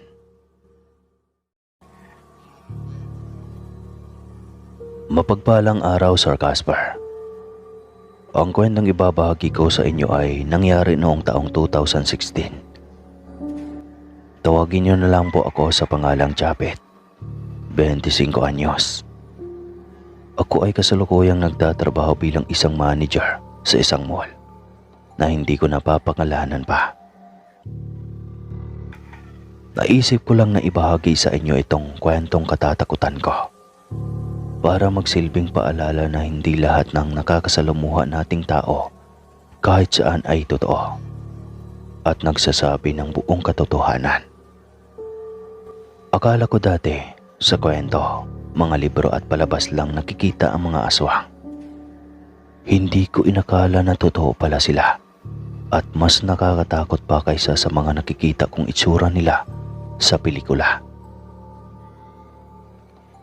Hindi ko sinasadyang makakita ng mga nilalang, kagaya nila ng kumalat ang balitang buntis daw ang aming guro na si Ma'am Amanda. Siya ang tinaguriang pinakamabait na teacher sa school. Marami kaming estudyante na malapit sa kanya, kaya lahat kami ay nalungkot nang malaman naming tinakbuhan siya ng nobyo niya. Marami ang naapektuhan dahil sa pagiging malungkutin niya. Maging ako kasi ay kilalang malapit kay Ma'am, kaya alam ko ang hirap na kanyang iniinda sa tuwing naririnig ko siyang humahagulgol sa banyo kapag itinataon niyang bibigyan kami ng activity na kailangan naming sagutan. Sa pagkakaalam ko, ang nobyo ni Ma'am Amanda ay si Sir Aljo na taga-kabilang school. Kagaya ni Ma'am Amanda, ay isang guro si Sir na madalas magpunta sa aming eskwelahan kapag dinadalaw niya ang aming maestra. Alam ko kung gaano kamahal ng dalawa ang isa't isa, kaya nagulat na lang kami nang mag-away sina Ma'am Amanda at si Sir Aljon. Ayaw niyang panagutan ang dinadala ni Ma'am. Prangka nitong sinabi sa kanya na isang malaking pagkakamali ang nangyari sa kanilang dalawa. Tila gumuho ang mundo ni Ma'am Amanda matapos marinig ang mga katagang iyon mula sa kanyang nobyo. Nagmakaawa siyang huwag iwanan at nagpakababa sa kanyang dignidad, pero ipinagtulakan lang siya ng lalaki at hinayaang maglupasay sa lupa. Mula noon nagbago na si Ma'am Amanda. Madalas na siyang tahimik at hindi nakikipag-usap kahit kanino. Nagiging mailap siya sa lahat ng tao. Ang kanyang tiyan ay dahan-dahan nang nagkakaroon ng umbok na alam naming inaalagaan niya ng maayos. Madalas ko siyang makita sa library na may hawak na mga litrato. Nang minsang matyagan ko siya ay nagulat ako nang makitang ang mga taong nasa litrato. Sa tagal ng ginusto kong kausapin si ma'am at ipaalam sa kanya na nasa tabi-tabi lang kami kapag kailangan niya ng kausap ay napansin kong nagiging werdo nga pala siya habang tumatagal. Kinakausap niya ang litrato at hinahaplos ang kanyang tiyan. Tapos tatawa ng nakakakilabot kahit wala naman siyang kasama. Iniwasan ng marami si Ma'am Amanda. Binantirihan at binansagan ng kahit na anong masasakit na salita. Tingin ko ay wala naman siyang pakialam. Para siyang robot na dumaraan sa aming harapan kahit naririnig niya ang mga usapan ng aking kaklase. Wala naman akong nakikitang reaksyon sa tuwing kinukutya siya ng mga nakakasalubong niyang kakilala. Kaya sa totoo lang ay naaawa ako sa kanya. Hindi ko alam kung paano siya lalapitan. Batid ko kasing pinanggigigilan na niya ang lahat ng taong balak kumausap sa kanya. Hindi niya asahang lalapit pa ako sa kanya. Pangarap kong makipaglapit kay Ma'am Amanda dahil matagal ko na siyang iniidolo. Kahit nagmumukha na siyang kaawa-awa ay mataas pa din ang tingin ko sa kanya. Hangang-hanga ako sa tibay ng loob niya. Para siyang may suot na kalasag kasi hindi siya tinatablan. Binabaliwala niya ang lahat ng mga taong naninira sa kanya. Hanggang sa isang hapon, naisipan kong sundan siya pauwi sa kanilang bahay. Ang alam ko ay sa isang kalye malapit sa school lang umuwi si Ma'am Amanda. Tahimik lang siyang naglalakad at para bang nakapikit. Ganoon kasi ang nakikita kong galaw niya habang naglalakad. Pumasok siya sa isang kulay lilang gate nang makaliko kami pakanan sa isa na namang kalye. Hindi ko maiwasang magulat. Hindi ko alam na may compound pala sa lugar na iyon. May mga bahay din pero nakikita kong kakaiba ang ikinikilos ng mga tao. Nakasilip lang ang mga ito sa bawat sewang ng kanilang bintana. Tahimik nila akong pinagmamasdan habang naglalakad kasunod ni Ma'am Amanda pauwi sa tahanan nito. Magandang bahay ni na Ma'am Amanda. Maaliwalas at maraming halaman ng San Francisco. Mukhang mahilig doon ang aking guro. Nakita ko nang bumaba siya mula sa hagdanan ng kanyang mentor at tinungo ang kinalalagyan ng kanyang nakarolyong hose. Mukhang magdidilig siya ng halaman. Pagkatapos ng ilang minuto ay pinatay niya ang tubig at tumingala sa langit. Ang kanyang mga mata ay tila ba nagmamagneto sa taglay na gandang mayroon ang isang buwan. Papadilim na naman kasi kaya nakikita na namin ang buwan. Naglakad siya palabas ng kanyang bahay. Nagtaka ako kung saan siya pupunta. Gayong madilim na at bawal na silang lumabas ng compound. Mukha kasing kinakandado ang kanilang compound ng pinakamatanda sa kanilang lugar. Gusto ko man siyang kausapin ay hindi naman ako magkaroon ng pagkakataon. Lalo na't natatakot ako na baka pagalitan ni Ma'am dahil sa pagsunod ko sa kanya. Dati pa naman niya kaming pinagsabihan ng aking mga kaklase na hindi magandang tignan para sa isang estudyante ang mang-istok na lang bigla ng mga guro para malaman kung saan ito nakatira. Tahimik ko na lang siyang sinundan hanggang sa tinalunto na namin ang daanan papunta sa kabilang kalye. Hindi ko alam kung sinong sadya na dito pero napapansin kong pakapal ng pakapal ang kakahuyang tinatahak namin. Naririnig ko ang pigil at mahinang hikbi ni Ma'am Amanda kahit na medyo malayo ako sa kanya. Hinahaplos na naman niya ang kanyang tiyan kaya naawa akong pinagmamasdan siya. Alam kong hindi biro ang pinagdadaraanan niya Lumibot siya sa isang malaking puno kaya nataranta naman akong sumunod. Napansin kong tila may malaking altar iyon sa gitna kung saan siya naghubad ng kanyang saplot na labis kong ikinabigla. Hinayaan ko na lang muna siya. Nakita kong mas lumakas ang hikbi niya nang mapatitig sa maumbok niyang tiyan. Maya-maya lang ay naglabas siya ng isang malaking botelyang may lamang langis. Ibinuhos niya ang laman niyon sa kanyang balat hanggang sa mangintab na ang kanyang buong katawan. Nagulat ako at nagtaka kung ano nga ba ang ginagawa niya. Para kasing napaka-imposible niyang babae. Kung pupunta lang siya sa gitna ng kagubatan nang wala na sa tamang oras para lang magdrama dahil sa tinakbuhan siya ng nobyo niya. Halos lumuwa ang mga mata ko sa takot nang makitang dahan-dahan na nagbabago ang kanyang anyo at nagkakaroon ng nakakahindig at mabalasik na mukha. Ang kanyang mga mata ay kasing pula ng dugo, samantalang kasing itim naman ng gabi ang budhe. Umangil si Ma'am Amanda at umalulong na parang aso. Pinalabas niya sa bibig ang mahaba at kasing nipis na dila na may nakakahindik na balahibo at saka lumundag palayo. Alam kong nanginginig ako sa takot ng gabing iyon, pero nagkaroon pa talaga ako ng lakas ng loob para pumasok sa eskwelahan kinabukasan. Dito na ako nagsimulang naging mapagmatsyag sa bawat kilos ng aming werdo at aswang na maestra. Tuwing tanghalian halos tumaas ang aking liig sa kakatingin kung ano nga ba ang ulam niya.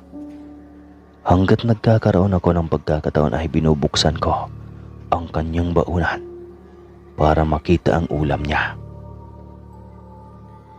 Palagi itong masarap, lamang ay hindi ko alam kung anong klaseng karne ito. At parang mamula-mula nakakaiba ang grano. Madalas akong sinasaway ng aking mga kaklase, pero ayaw kong magpaawat.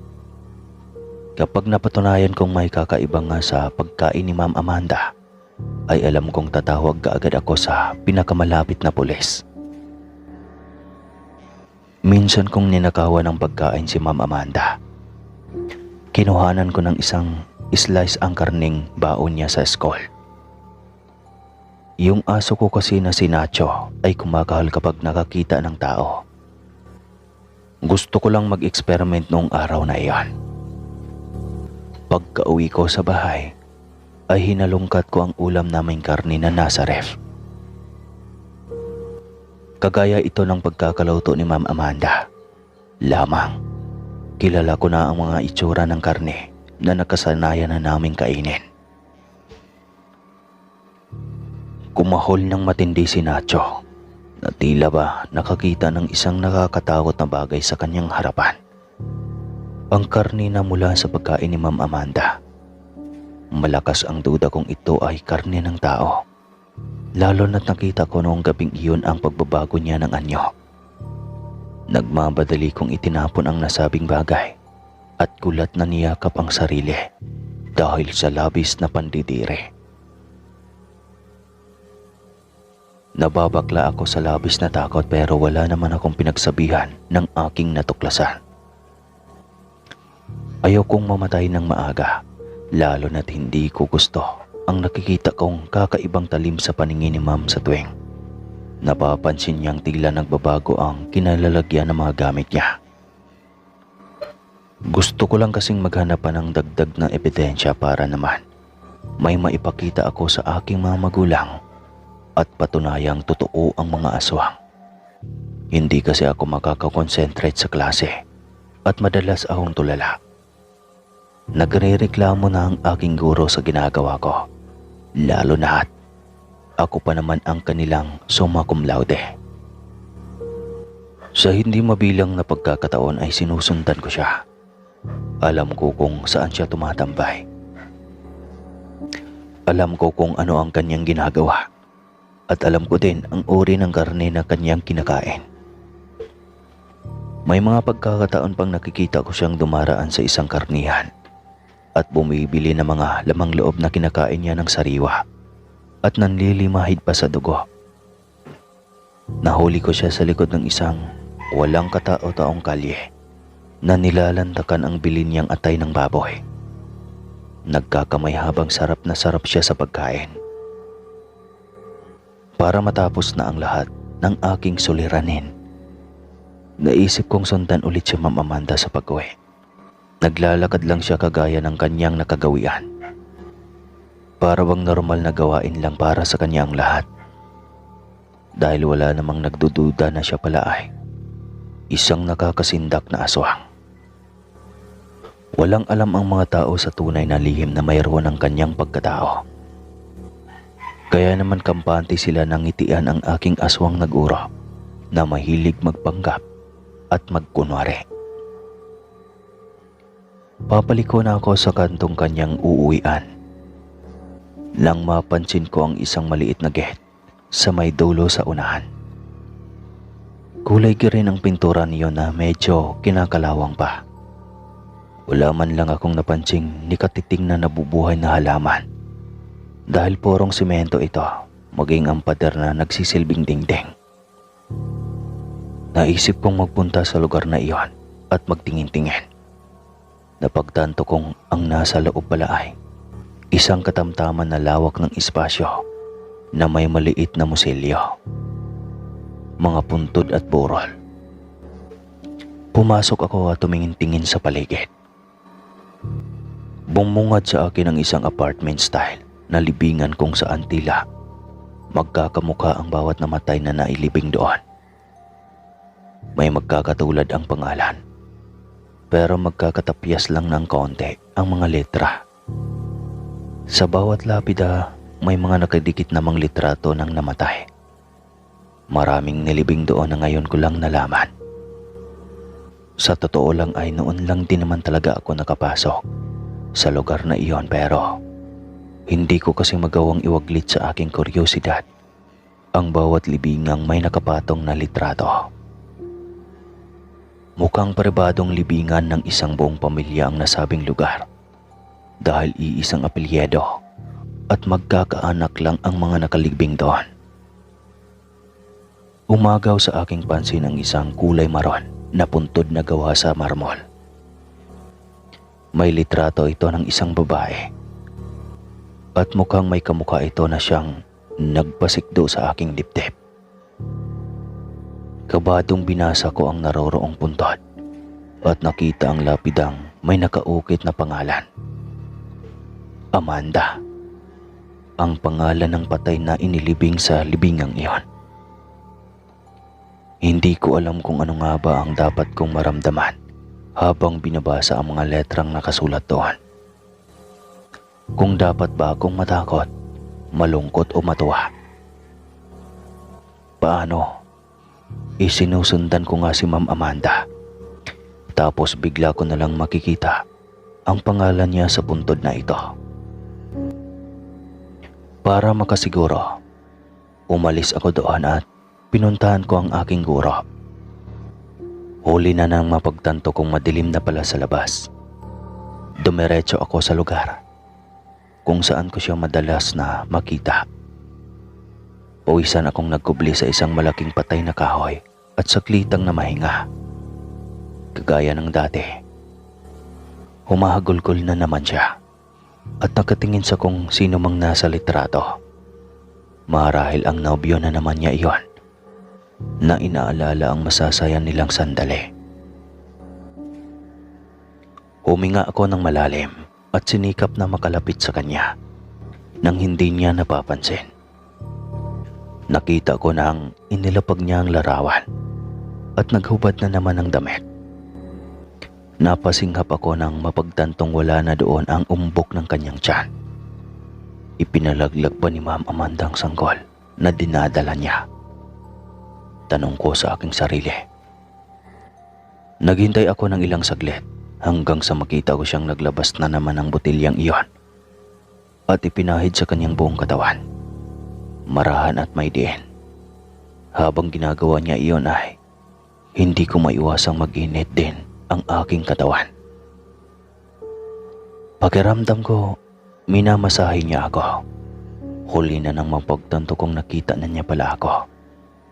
Walang kakurap-kurap siyang nakatitig sa akin, sabay lapit. Ilang saglit pa, minasahe niya ang katawan ko. Habang ginagawa niya iyon, ay nagsasalita siya sa mga katagang hindi ko makakalimutan. Patay na raw ang tunay na Amanda. Nagpakamatay ang kambal niya nang iwanan ito ng kasintaang si Aljon. Kasamang namatay ang sanggol sa sinapupunan nito, kaya labis ang galit at hinagpis niya sa pagkawala ng kanyang kakambal na kapatid. Ginusto niyang magpanggap bilang Amanda para makuha sa bitag si Sir Aljon. Gagawin niya ang lahat para makapagigante, kaya kakailanganin niya ang mga taong kagaya ko. Hindi ko alam kung ano ba ang may tutulong ko sa kanya, pero nakikita ko ang pagmamakaawa sa kanyang mga mata. Sa pagkakataong iyon, nagkasundo ang aming titigan. Nang gabing iyon, sumama ako kay Ma'am Almera sa bahay ng nobya ni Sir Aljon. Nakita ko kung paano nagbago ulit ang anyo ng aking guro at sugurin ang babaeng naging dahilan ng paghihirap ni Ma'am Amanda. Nakita ko kung paano niya dinamba ang babae at pagkakalmutin ito hanggang sa magkasugat-sugat at pumulandit ang sariwa nitong dugo. Ang kanyang mga lamang loob ay tila ba kagaya ng sa aso na marahas na hinablot ni Ma'am Almera at nilantakan sa pagitan ng mga luha. Makalipas lang ang ilang araw, nagpadala ako ng imbitasyon kay Sir Aljon. Hindi ko alam kung bakit ko nga ba ito ginagawa. Hindi ko kasi matanggihan si Ma'am Almera na siyang kakambal ni Ma'am Amanda. Sila pala ay may lahing aswang. Matagal na, pero nagawa nilang ilihim ang mga bagay na ito para protektahan ang kanilang pamilya. Alam kong naghahanap ako ng dating ebidensya, pero nang malaman kong may matinding rason si Ma'am Almera, ay hindi na ako nagdadalawang isip na tulungan siya. Nang umagang iyon, nakangiti kong sinabi kay Sir Aljon na may sorpresang inihanda si Ate Elena sa kanya. Si Ate Elena ang dating nobya ng aking Kuya Rocco na kagaya ni Ma'am Amanda ay naging wasak din nang malamang naging magkasintahan silang dalawa. Dati, ginusto kong gumanti kay Ate Elena. Hindi niya alam ang sakit na nararamdaman ni Kuya Rocco nang iwan niya ito. Pero hindi ko alam kung paano nga ba gumawa ng hakbang. Ngayong nariyan si Ma'am Almera, ay naging malinaw na sa akin ang mga planong gusto kong mangyari. Ako ang gagawa ng pain samantalang si Ma'am Almera ang bahala sa madugong parte ng paghihigante. Kung may magtangkang magsumbong sa amin sa mga pulis, walang maniniwala. Masyadong malaanghil ang mukha ni Ma'am Almera para paratangan nila ng isang makasalanang gawain. Kinahapunan, tumupad si Sir Aljon sa usapan. Pinuntahan niya ang address na sinabi ko sa kanya, habang nagpapasalamat ng mabuti naman daw at natanggap na ng aking Kuya Rocco ang relasyon nila ni Ate Elena. Napaismid ako. Hindi niya alam na nagpapanggap lang ako. Kami ni Ma'am Almera na nagpapanggap lang din bilang si Amanda. Kagabi pa pumanaw si Ate Elena. Kaya naman ang pumasok si Sir Aljon sa bahay na iyon na sa pag-aakala niya ay isinurpresa sa kanya ni Ate Elena. Alam kong talagang mabibigla siya, lalo na't hindi na siya makakalabas ng buhay doon. Sa halip, naghintay ako ng ilang minuto at nakita kong lumabas doon si Ma'am Almera at nakangiti. Nagpapasalamat siya sa akin dahil tinulungan ko siyang ipagigante ang kanyang kapatid. Alam kong isang krimen ang ginagawa namin at ipinangangako kong hanggang kwentong bayan lang ang aabot sa pandinig ng mga tao.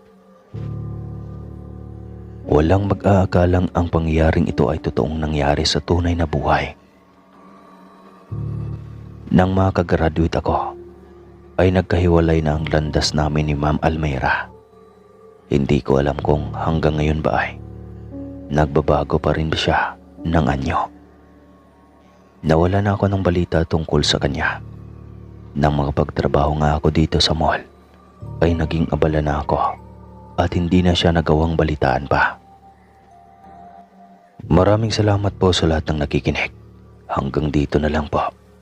Sana'y kahit papano'y naantig kayo sa aking kwento. More power po sa inyong channel at God bless Sir Casper. Muli po, ako po si Japet ng Cebu. Magandang araw po sa inyo, Sir Casper, at pati sa mga kaaswang nating nakikinig ngayon. Gusto ko lamang po na ibahagi itong kwento kong nangyari noong sinundan ko ang kasintahan ko pauwi ng probinsya. Bago po ang lahat, ay magpapakilala muna ako. Itago niyo na lang po ako sa pangalang John John. Nakatira dito sa Makati at 3 dekada ng buhay sa mundo. Sa ngayon ay nagtatrabaho ako sa isang car wash, malapit lang dito sa tinitirhan ko. Nangyari ang mga ikukwento ko noong 25 pa lamang ako. 5 taon na ang nakakalipas. Waiter ako sa isang kainan dito sa amin noon. Nakapasok ako dito dahil sa kaibigan ni Mama, ang manager ng kainan. Inireto ako at nakapasa naman ako matapos akong magpasa ng resume at ma-interview. Di naman gaanong kahigpit ang mga ganitong kainan sa mga empleyadong hinahire nila.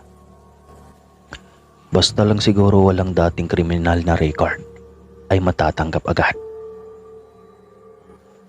2 buwan na ako sa trabaho ko noon nang may ipakilala ang boss namin na may bagong empleyado rin tulad ko. Miles ang pangalan niya. Tandang-tanda ko pa ang umagang iyon na para bang pelikula sa utak ko na lagi kong binabalik-balikan. Matangkad si Miles. Halos parehas kaming ng height. Kaya kapag nagsusuot siya ng high heels, ay siguradong mas mataas siyang tignan kaysa sa akin. Singkit ang kanyang mga mata at ang buhok niyang mahaba ay laging nakatali para ipakita ang makinis niyang leeg. Morena siya, mahinhin at medyo mahiyain. Parang isang tipikal na Pilipina sa mga kwento sa TV o pelikula. Alam kong sa pagkakataon na yon ay tinamaan ako sa kanya. Love at first sight kumbaga. Kaya naman hindi na ako nagsayang pa ng oras. 1 linggo lang ang lumipas ay ipinahayag ko na ang aking balak. Gusto ko siyang ligawan. Pumayag naman siya. Sabi niya, bago lang raw siya dito sa Makati at ito ang unang beses na lumuwas siya ng probinsya. Kaya mas okay daw kung may kasama siya lagi na tutulong sa kanyang makapag-adjust at makapaglibot-libot na rin. Siyempre, pinag-igihan ko ang panliligaw. Araw-araw ang bulaklak na rosa sa locker ni Miles. Gabi-gabi ko siyang inihahatid sa boarding house kung saan siya namamalagi. At tuwing day off naming dalawa ay lagi ko siyang sinasamahang maglibot sa Maynila. Para na rin masanay na siya sa gulo at ingay at mga lugar na pwedeng makita dito. 3 buwan. 3 buwan lang at sinagot niya na ako. Yun na siguro ang pinakamasayang araw ko sa buhay. Napansin din ng mga katrabaho namin na para na kaming magkasintahan dahil lagi kaming magkasama lalo na kapag tanghalian at uwian. Kaya bawat shift ay lagi kaming dalawa ang tampulan ng tukso. na natural lang naman. At sabi pa nga ni Miles nai-enjoy niya naman daw kapag tinutokso kami lagi na sobrang sweet daw namin. Kinikilig pa nga siya minsan kapag sumasakay ako sa mga tuksuhan.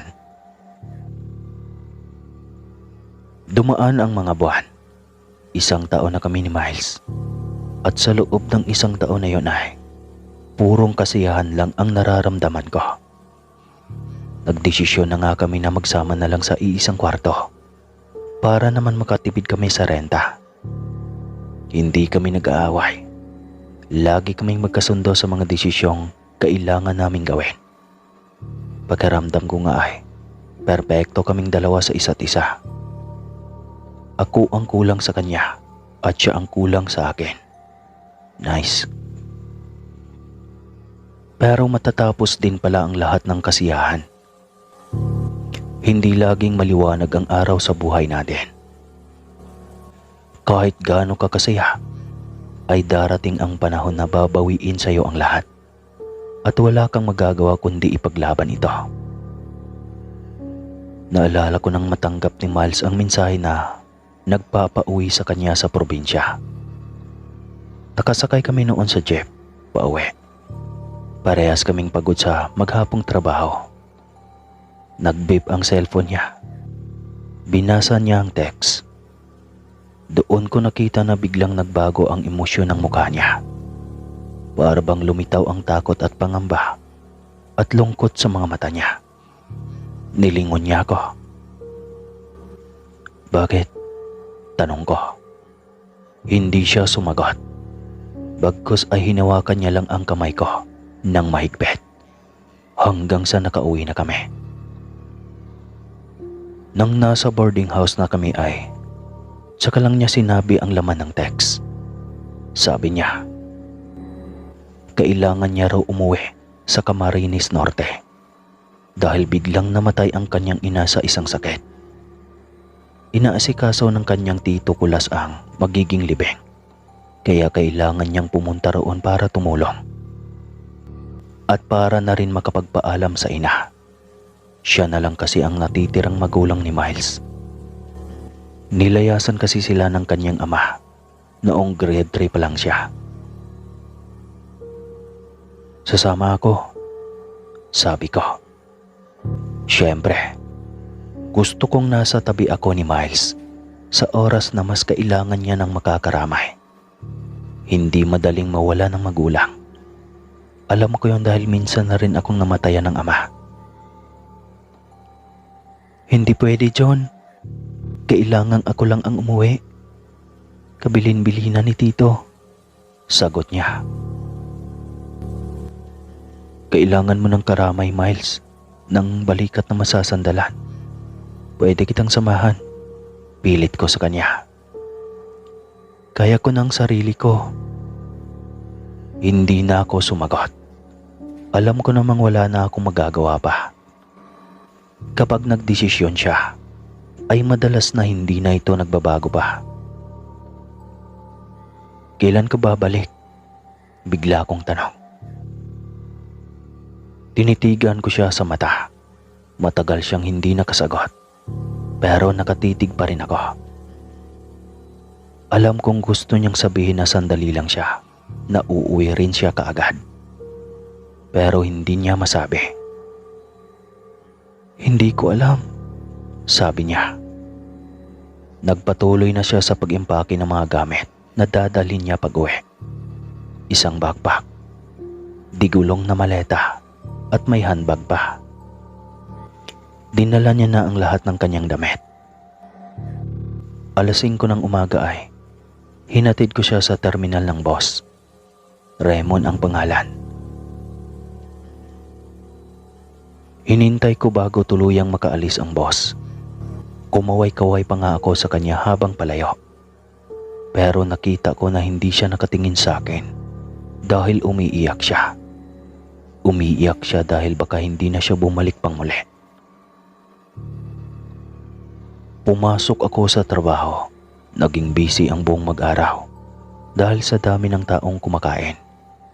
Dagdag pa na kulang kami ng empleyado. Pero buong shift wala sa ginagawa ko ang isip ko. Parang lumilipad ito kasama ni Miles pauwi sa probinsya. Hindi ako mapakali. Para bang hindi ko dapat pinayagan na umuwi si Miles. Dapat sumama ako. Kahit pa hindi siya pumayag. Dapat nagpumilit ako. Pagka-uwi ko ay hindi na ako nagpahinga pa. Nagpalit lang ako ng damit at saka nag-impake ng gamit. Nag-withdraw ako sa bangko. Sabay sinabihan ko na rin ang landlord na inuupahan namin na aalis ako at susundan ko si Miles sa kanilang probinsya. Hindi kami uuwi ng lampas 1 linggo, kaya walang tao sa kwarto namin. 9:00 na ng gabi nang makasakay ako sa Raymond na bus. Ilang beses ko nang tinext at tinawagan si Miles. Pero para bang hindi ito nakakarating sa kanya ang mensahe ko. Hindi ko alam kung bakit nag-aalala ko. Kinuha ko ang litrato ni Miles sa bag. Inakap ito at saka natulog dahil mahaba pa ang biyahe papunta sa Camarines Norte. Tanghali kami nakarating sa terminal. Abala ang mga tao at sasakyan. Kabi-kabila ang nagtitinda ng mani at mineral water. Agad akong sumakay sa nakapilang mga tricycle. "Saan po kayo, sir?" tanong ng driver. "Sa may San Juan lang, Manong," sagot ko. Tanda ko pa naman ang lugar na naikwento ni Miles kung saan siya nakatira. Para bang nabigla siya sa sinabi ko. Yumuko si Manong para silipin ako at saka nagtanong ulit. "Sigurado kayo?" "Bakit po, Manong?" sagot ko. "Wala. Bihira lang kasi ang mga taga Maynila na pumupunta sa lugar na iyon." Huling wika niya. Mahaba ang biyahe. Halos 20 minutos din naming binagtas ang pabago-bagong daan. Minsan simentado, minsan bako-bako, na muntik pa akong mabagok sa bubong ng tricycle sa dami ng bato na dinaanan. Ibinaba ako ni Manong sa isang lumang waiting shed. Pagkababa ko ay nagtanong-tanong ako sa mga tindahan na naroon. Napansin ko na sobrang layo ng pagitan ng bawat bahay sa isa't isa. Ang daming mga punong kahoy at maalikabok ang kalsada dahil kalahati lamang nito ang simentado. "Manang, may kilala po ba kayong Miles Borja? Ito po ang litrato niya. Baka namukhaan niyo po," sabi ko, sabay bigay ng hawak na litrato. Tinitigan ni Manang ang litrato. "Kilala ko to. Pamangkin to, Nicolas. Diretsuhin mo lang yung boundary dyan. Tapos liko ka sa unang likuan na makita mo. Tapos doon ka magtanong-tanong. Alam ko doon sila nakatira." Nagpasalamat ako at saka tinungo ang itinuro niyang daan. Mataas ang araw sa langit kaya nanlalagkit na ang puting t-shirt na suot ko. Pagkatapos kong lumiko ay napansin kong dumadami na ang mga bahay na nadadaanan ko. Tumigil ako sa isa at nagtanong sa isang babaeng nagpapadede. Itinuro niya ang 2 palapag na bahay sa di kalayuan. Nagpasalamat ulit ako at saka dumiretso dito. Napansin ko na may trapal na silungan na inilagay sa harap ng bahay. Maraming mesa at tao na umuukupa sa mga ito. Nagkukwentuhan. Ang iba ay nag-iinuman.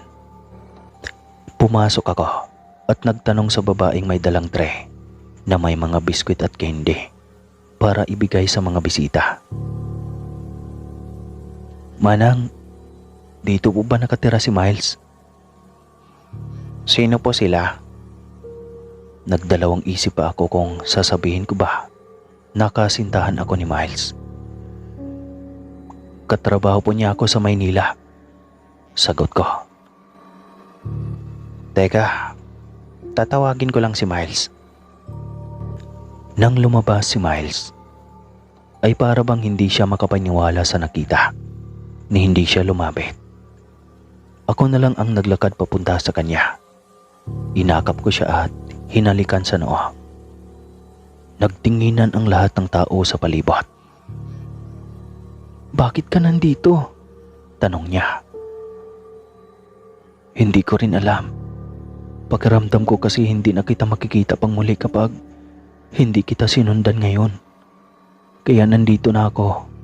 Dadamayan kita. Hindi ka dapat nandito. Bakit? Tanong ko. Hinila niya ako papasok ng bahay. Dumaan kami sa sala na may mga nakaupong bisita. Pero hindi niya naman lang ako ipinakilala.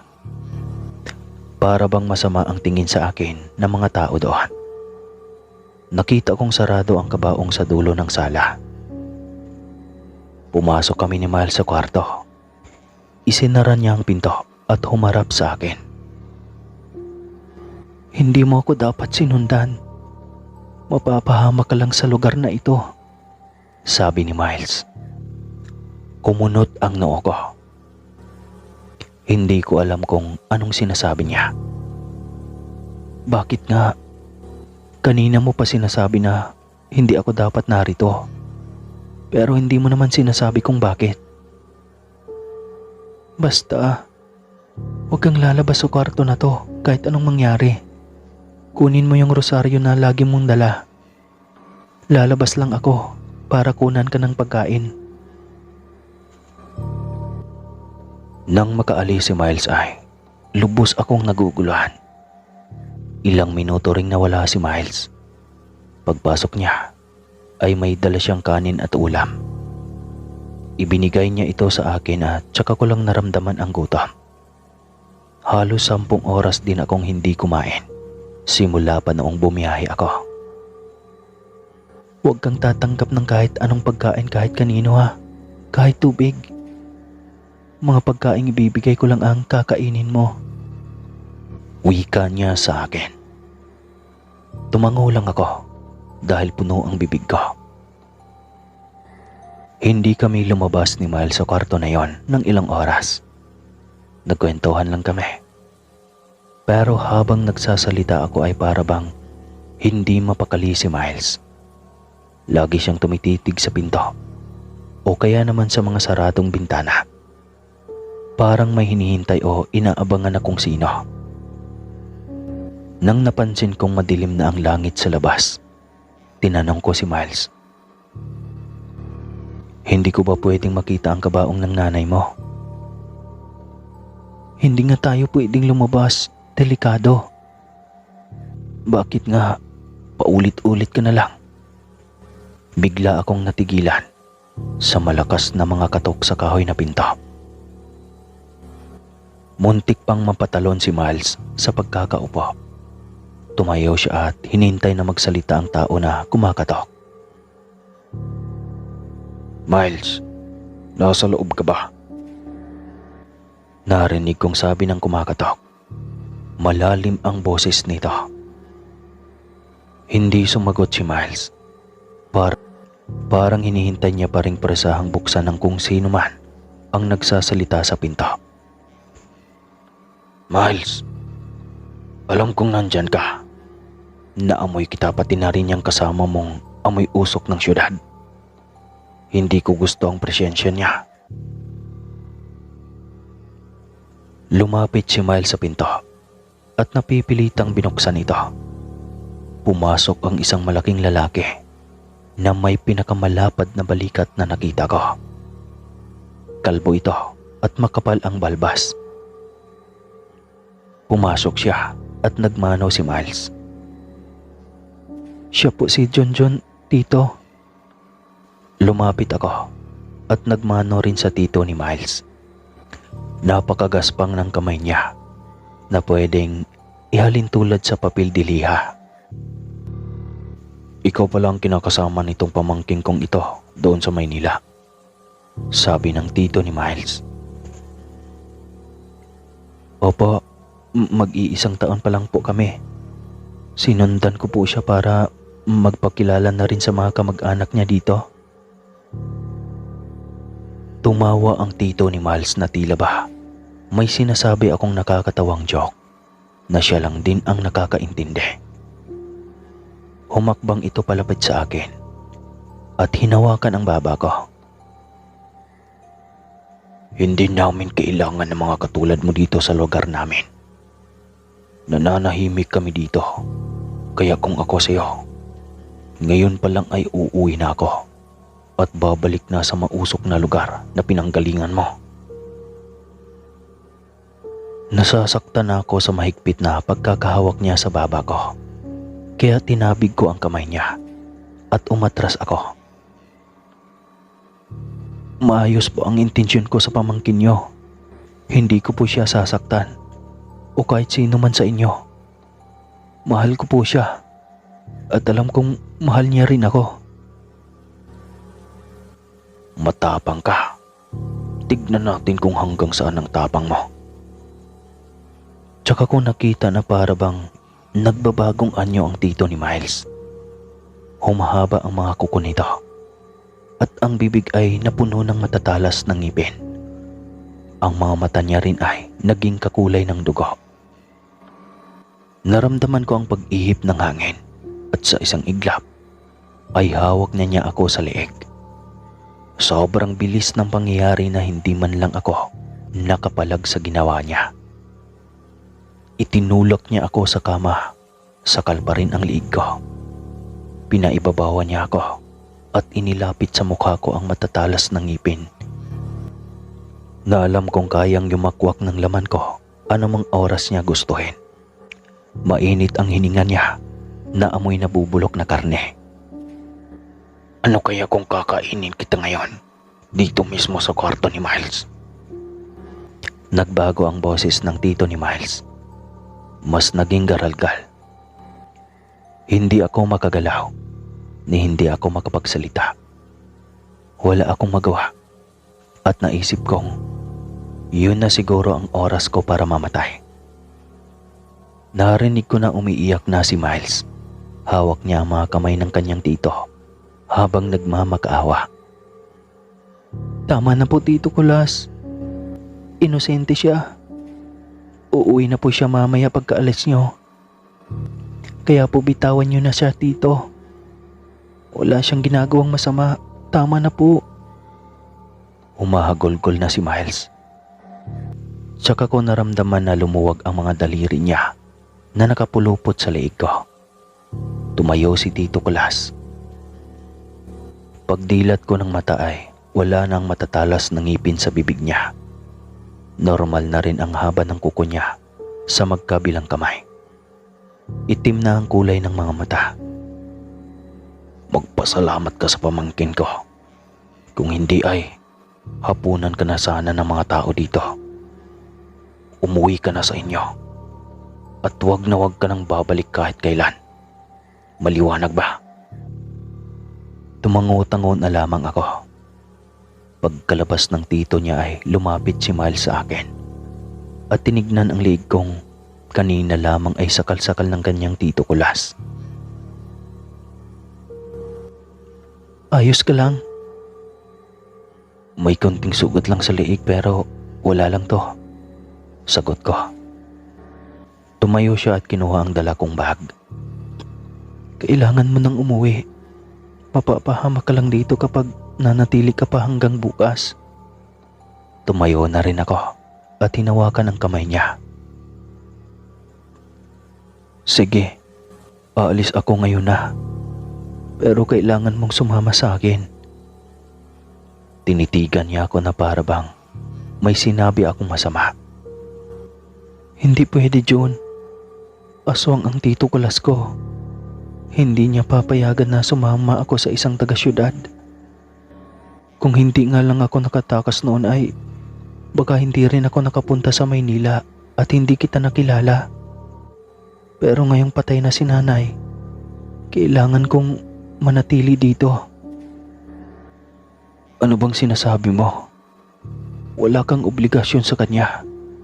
Kapamilya mo nga siya pero hindi niya hawak ang buhay mo. Hindi niya hawak ang mga bagay na magpapasaya sa'yo. Wala akong pakialam kung aswang man siya o demonyo. Wala siyang karapatan para diktahan kung paano ka mabubuhay. Naiiyak na si Miles. Niyakap ko siya. Sumama ka sa akin at pangako hindi na tayo babalik sa lugar na ito. Nakapagpaalam ka na rin naman sa nanay mo. Muli kong pakiusap sa kanya. Konting damit lang at tig-isang backpack ang dinala namin. Dumaan kami sa likod bahay upang walang makakita sa amin. Binagtas namin ang mga puno ng saging at lumabas kami sa maliit na kalsada. Doon kami naghintay ng tricycle. Ilang minuto pa ay may tumaang isa. Pinara namin ito at saka pumasok sa loob. Hindi pa man nakakaandar ang tricycle ay narinig na namin ang malakas na boses ng kanyang tito Kulas. Miles, sasama ka dyan sa walang kwentang taga-syudad na yan. Wala kang utang na loob. Lumabas ka dyan sa tricycle na yan. Bumalik ka dito. Hiyaan mo nang umuwi ang lalaking yan. Niyakap ko si Miles dahil umiiyak na siya. Manong, umalis na po tayo, sabi ni Miles sa driver. Pinaandar ni Manong ang makina at saka umarangkada ng takbo. Pero naririnig pa rin namin ang boses ng kanyang tito. Sige Miles, umalis ka na. Itatakwil ka na ng angka na ito. Umalis ka. Para malaman mo kung anong mangyayari sa mga tulad nating taga-probinsya sa oras na maligaw sila sa syudad. Huwag kang babalik dito habang nagmamakaawa para tanggapin ulit namin. At huwag na huwag mong isasama yung kasintahan mo dahil hindi namin siya sasantuhin. Mahabang litanya nito. Humarurot na ang tricycle. Hinalikan ko si Miles. Bumiyahe kami sa bus na magkayakap at baon sa sarili ang pangakong hindi na kami babalik kahit kailan sa lugar na iyon. Sa ngayon ay ikinasal na kami ni Miles. May 2 anak na at masayang naninirahan dito sa Bulacan. Napromote ako bilang manager sa dati naming pinagtatrabahuan at si Miles naman ay naging sekretarya sa isang opisina dito sa amin. Masaya na ngayon ang buhay namin at kahit minsan, nananaginip pa rin si Miles ng masasamang bagay na nangyari sa kanya sa probinsya. Alam naming dalawa na payapa na ang buhay namin. Sigurado si Miles na kailanman ay hindi tatangkain ng tito Kulas niya na sundan kami sa Maynila. Sana nga ay totoo iyon. Sa awa naman ng Diyos ay nakapag-ipon kami ng konting pera. Kaya doon sa Makati sa lugar ng mama ko ay nagpatayo kami ng car wash. Paminsan-minsan ay bumibisita ako roon. At ako na ang gumagawa minsan sa mga tangkulin doon. Yan lamang po mga kaaswang ang kwento ko. At maraming salamat kung nagustuhan nyo ang kwento. Muli po, ako po si John ng Makati at Bulacan. Alright. Ingat mga teken.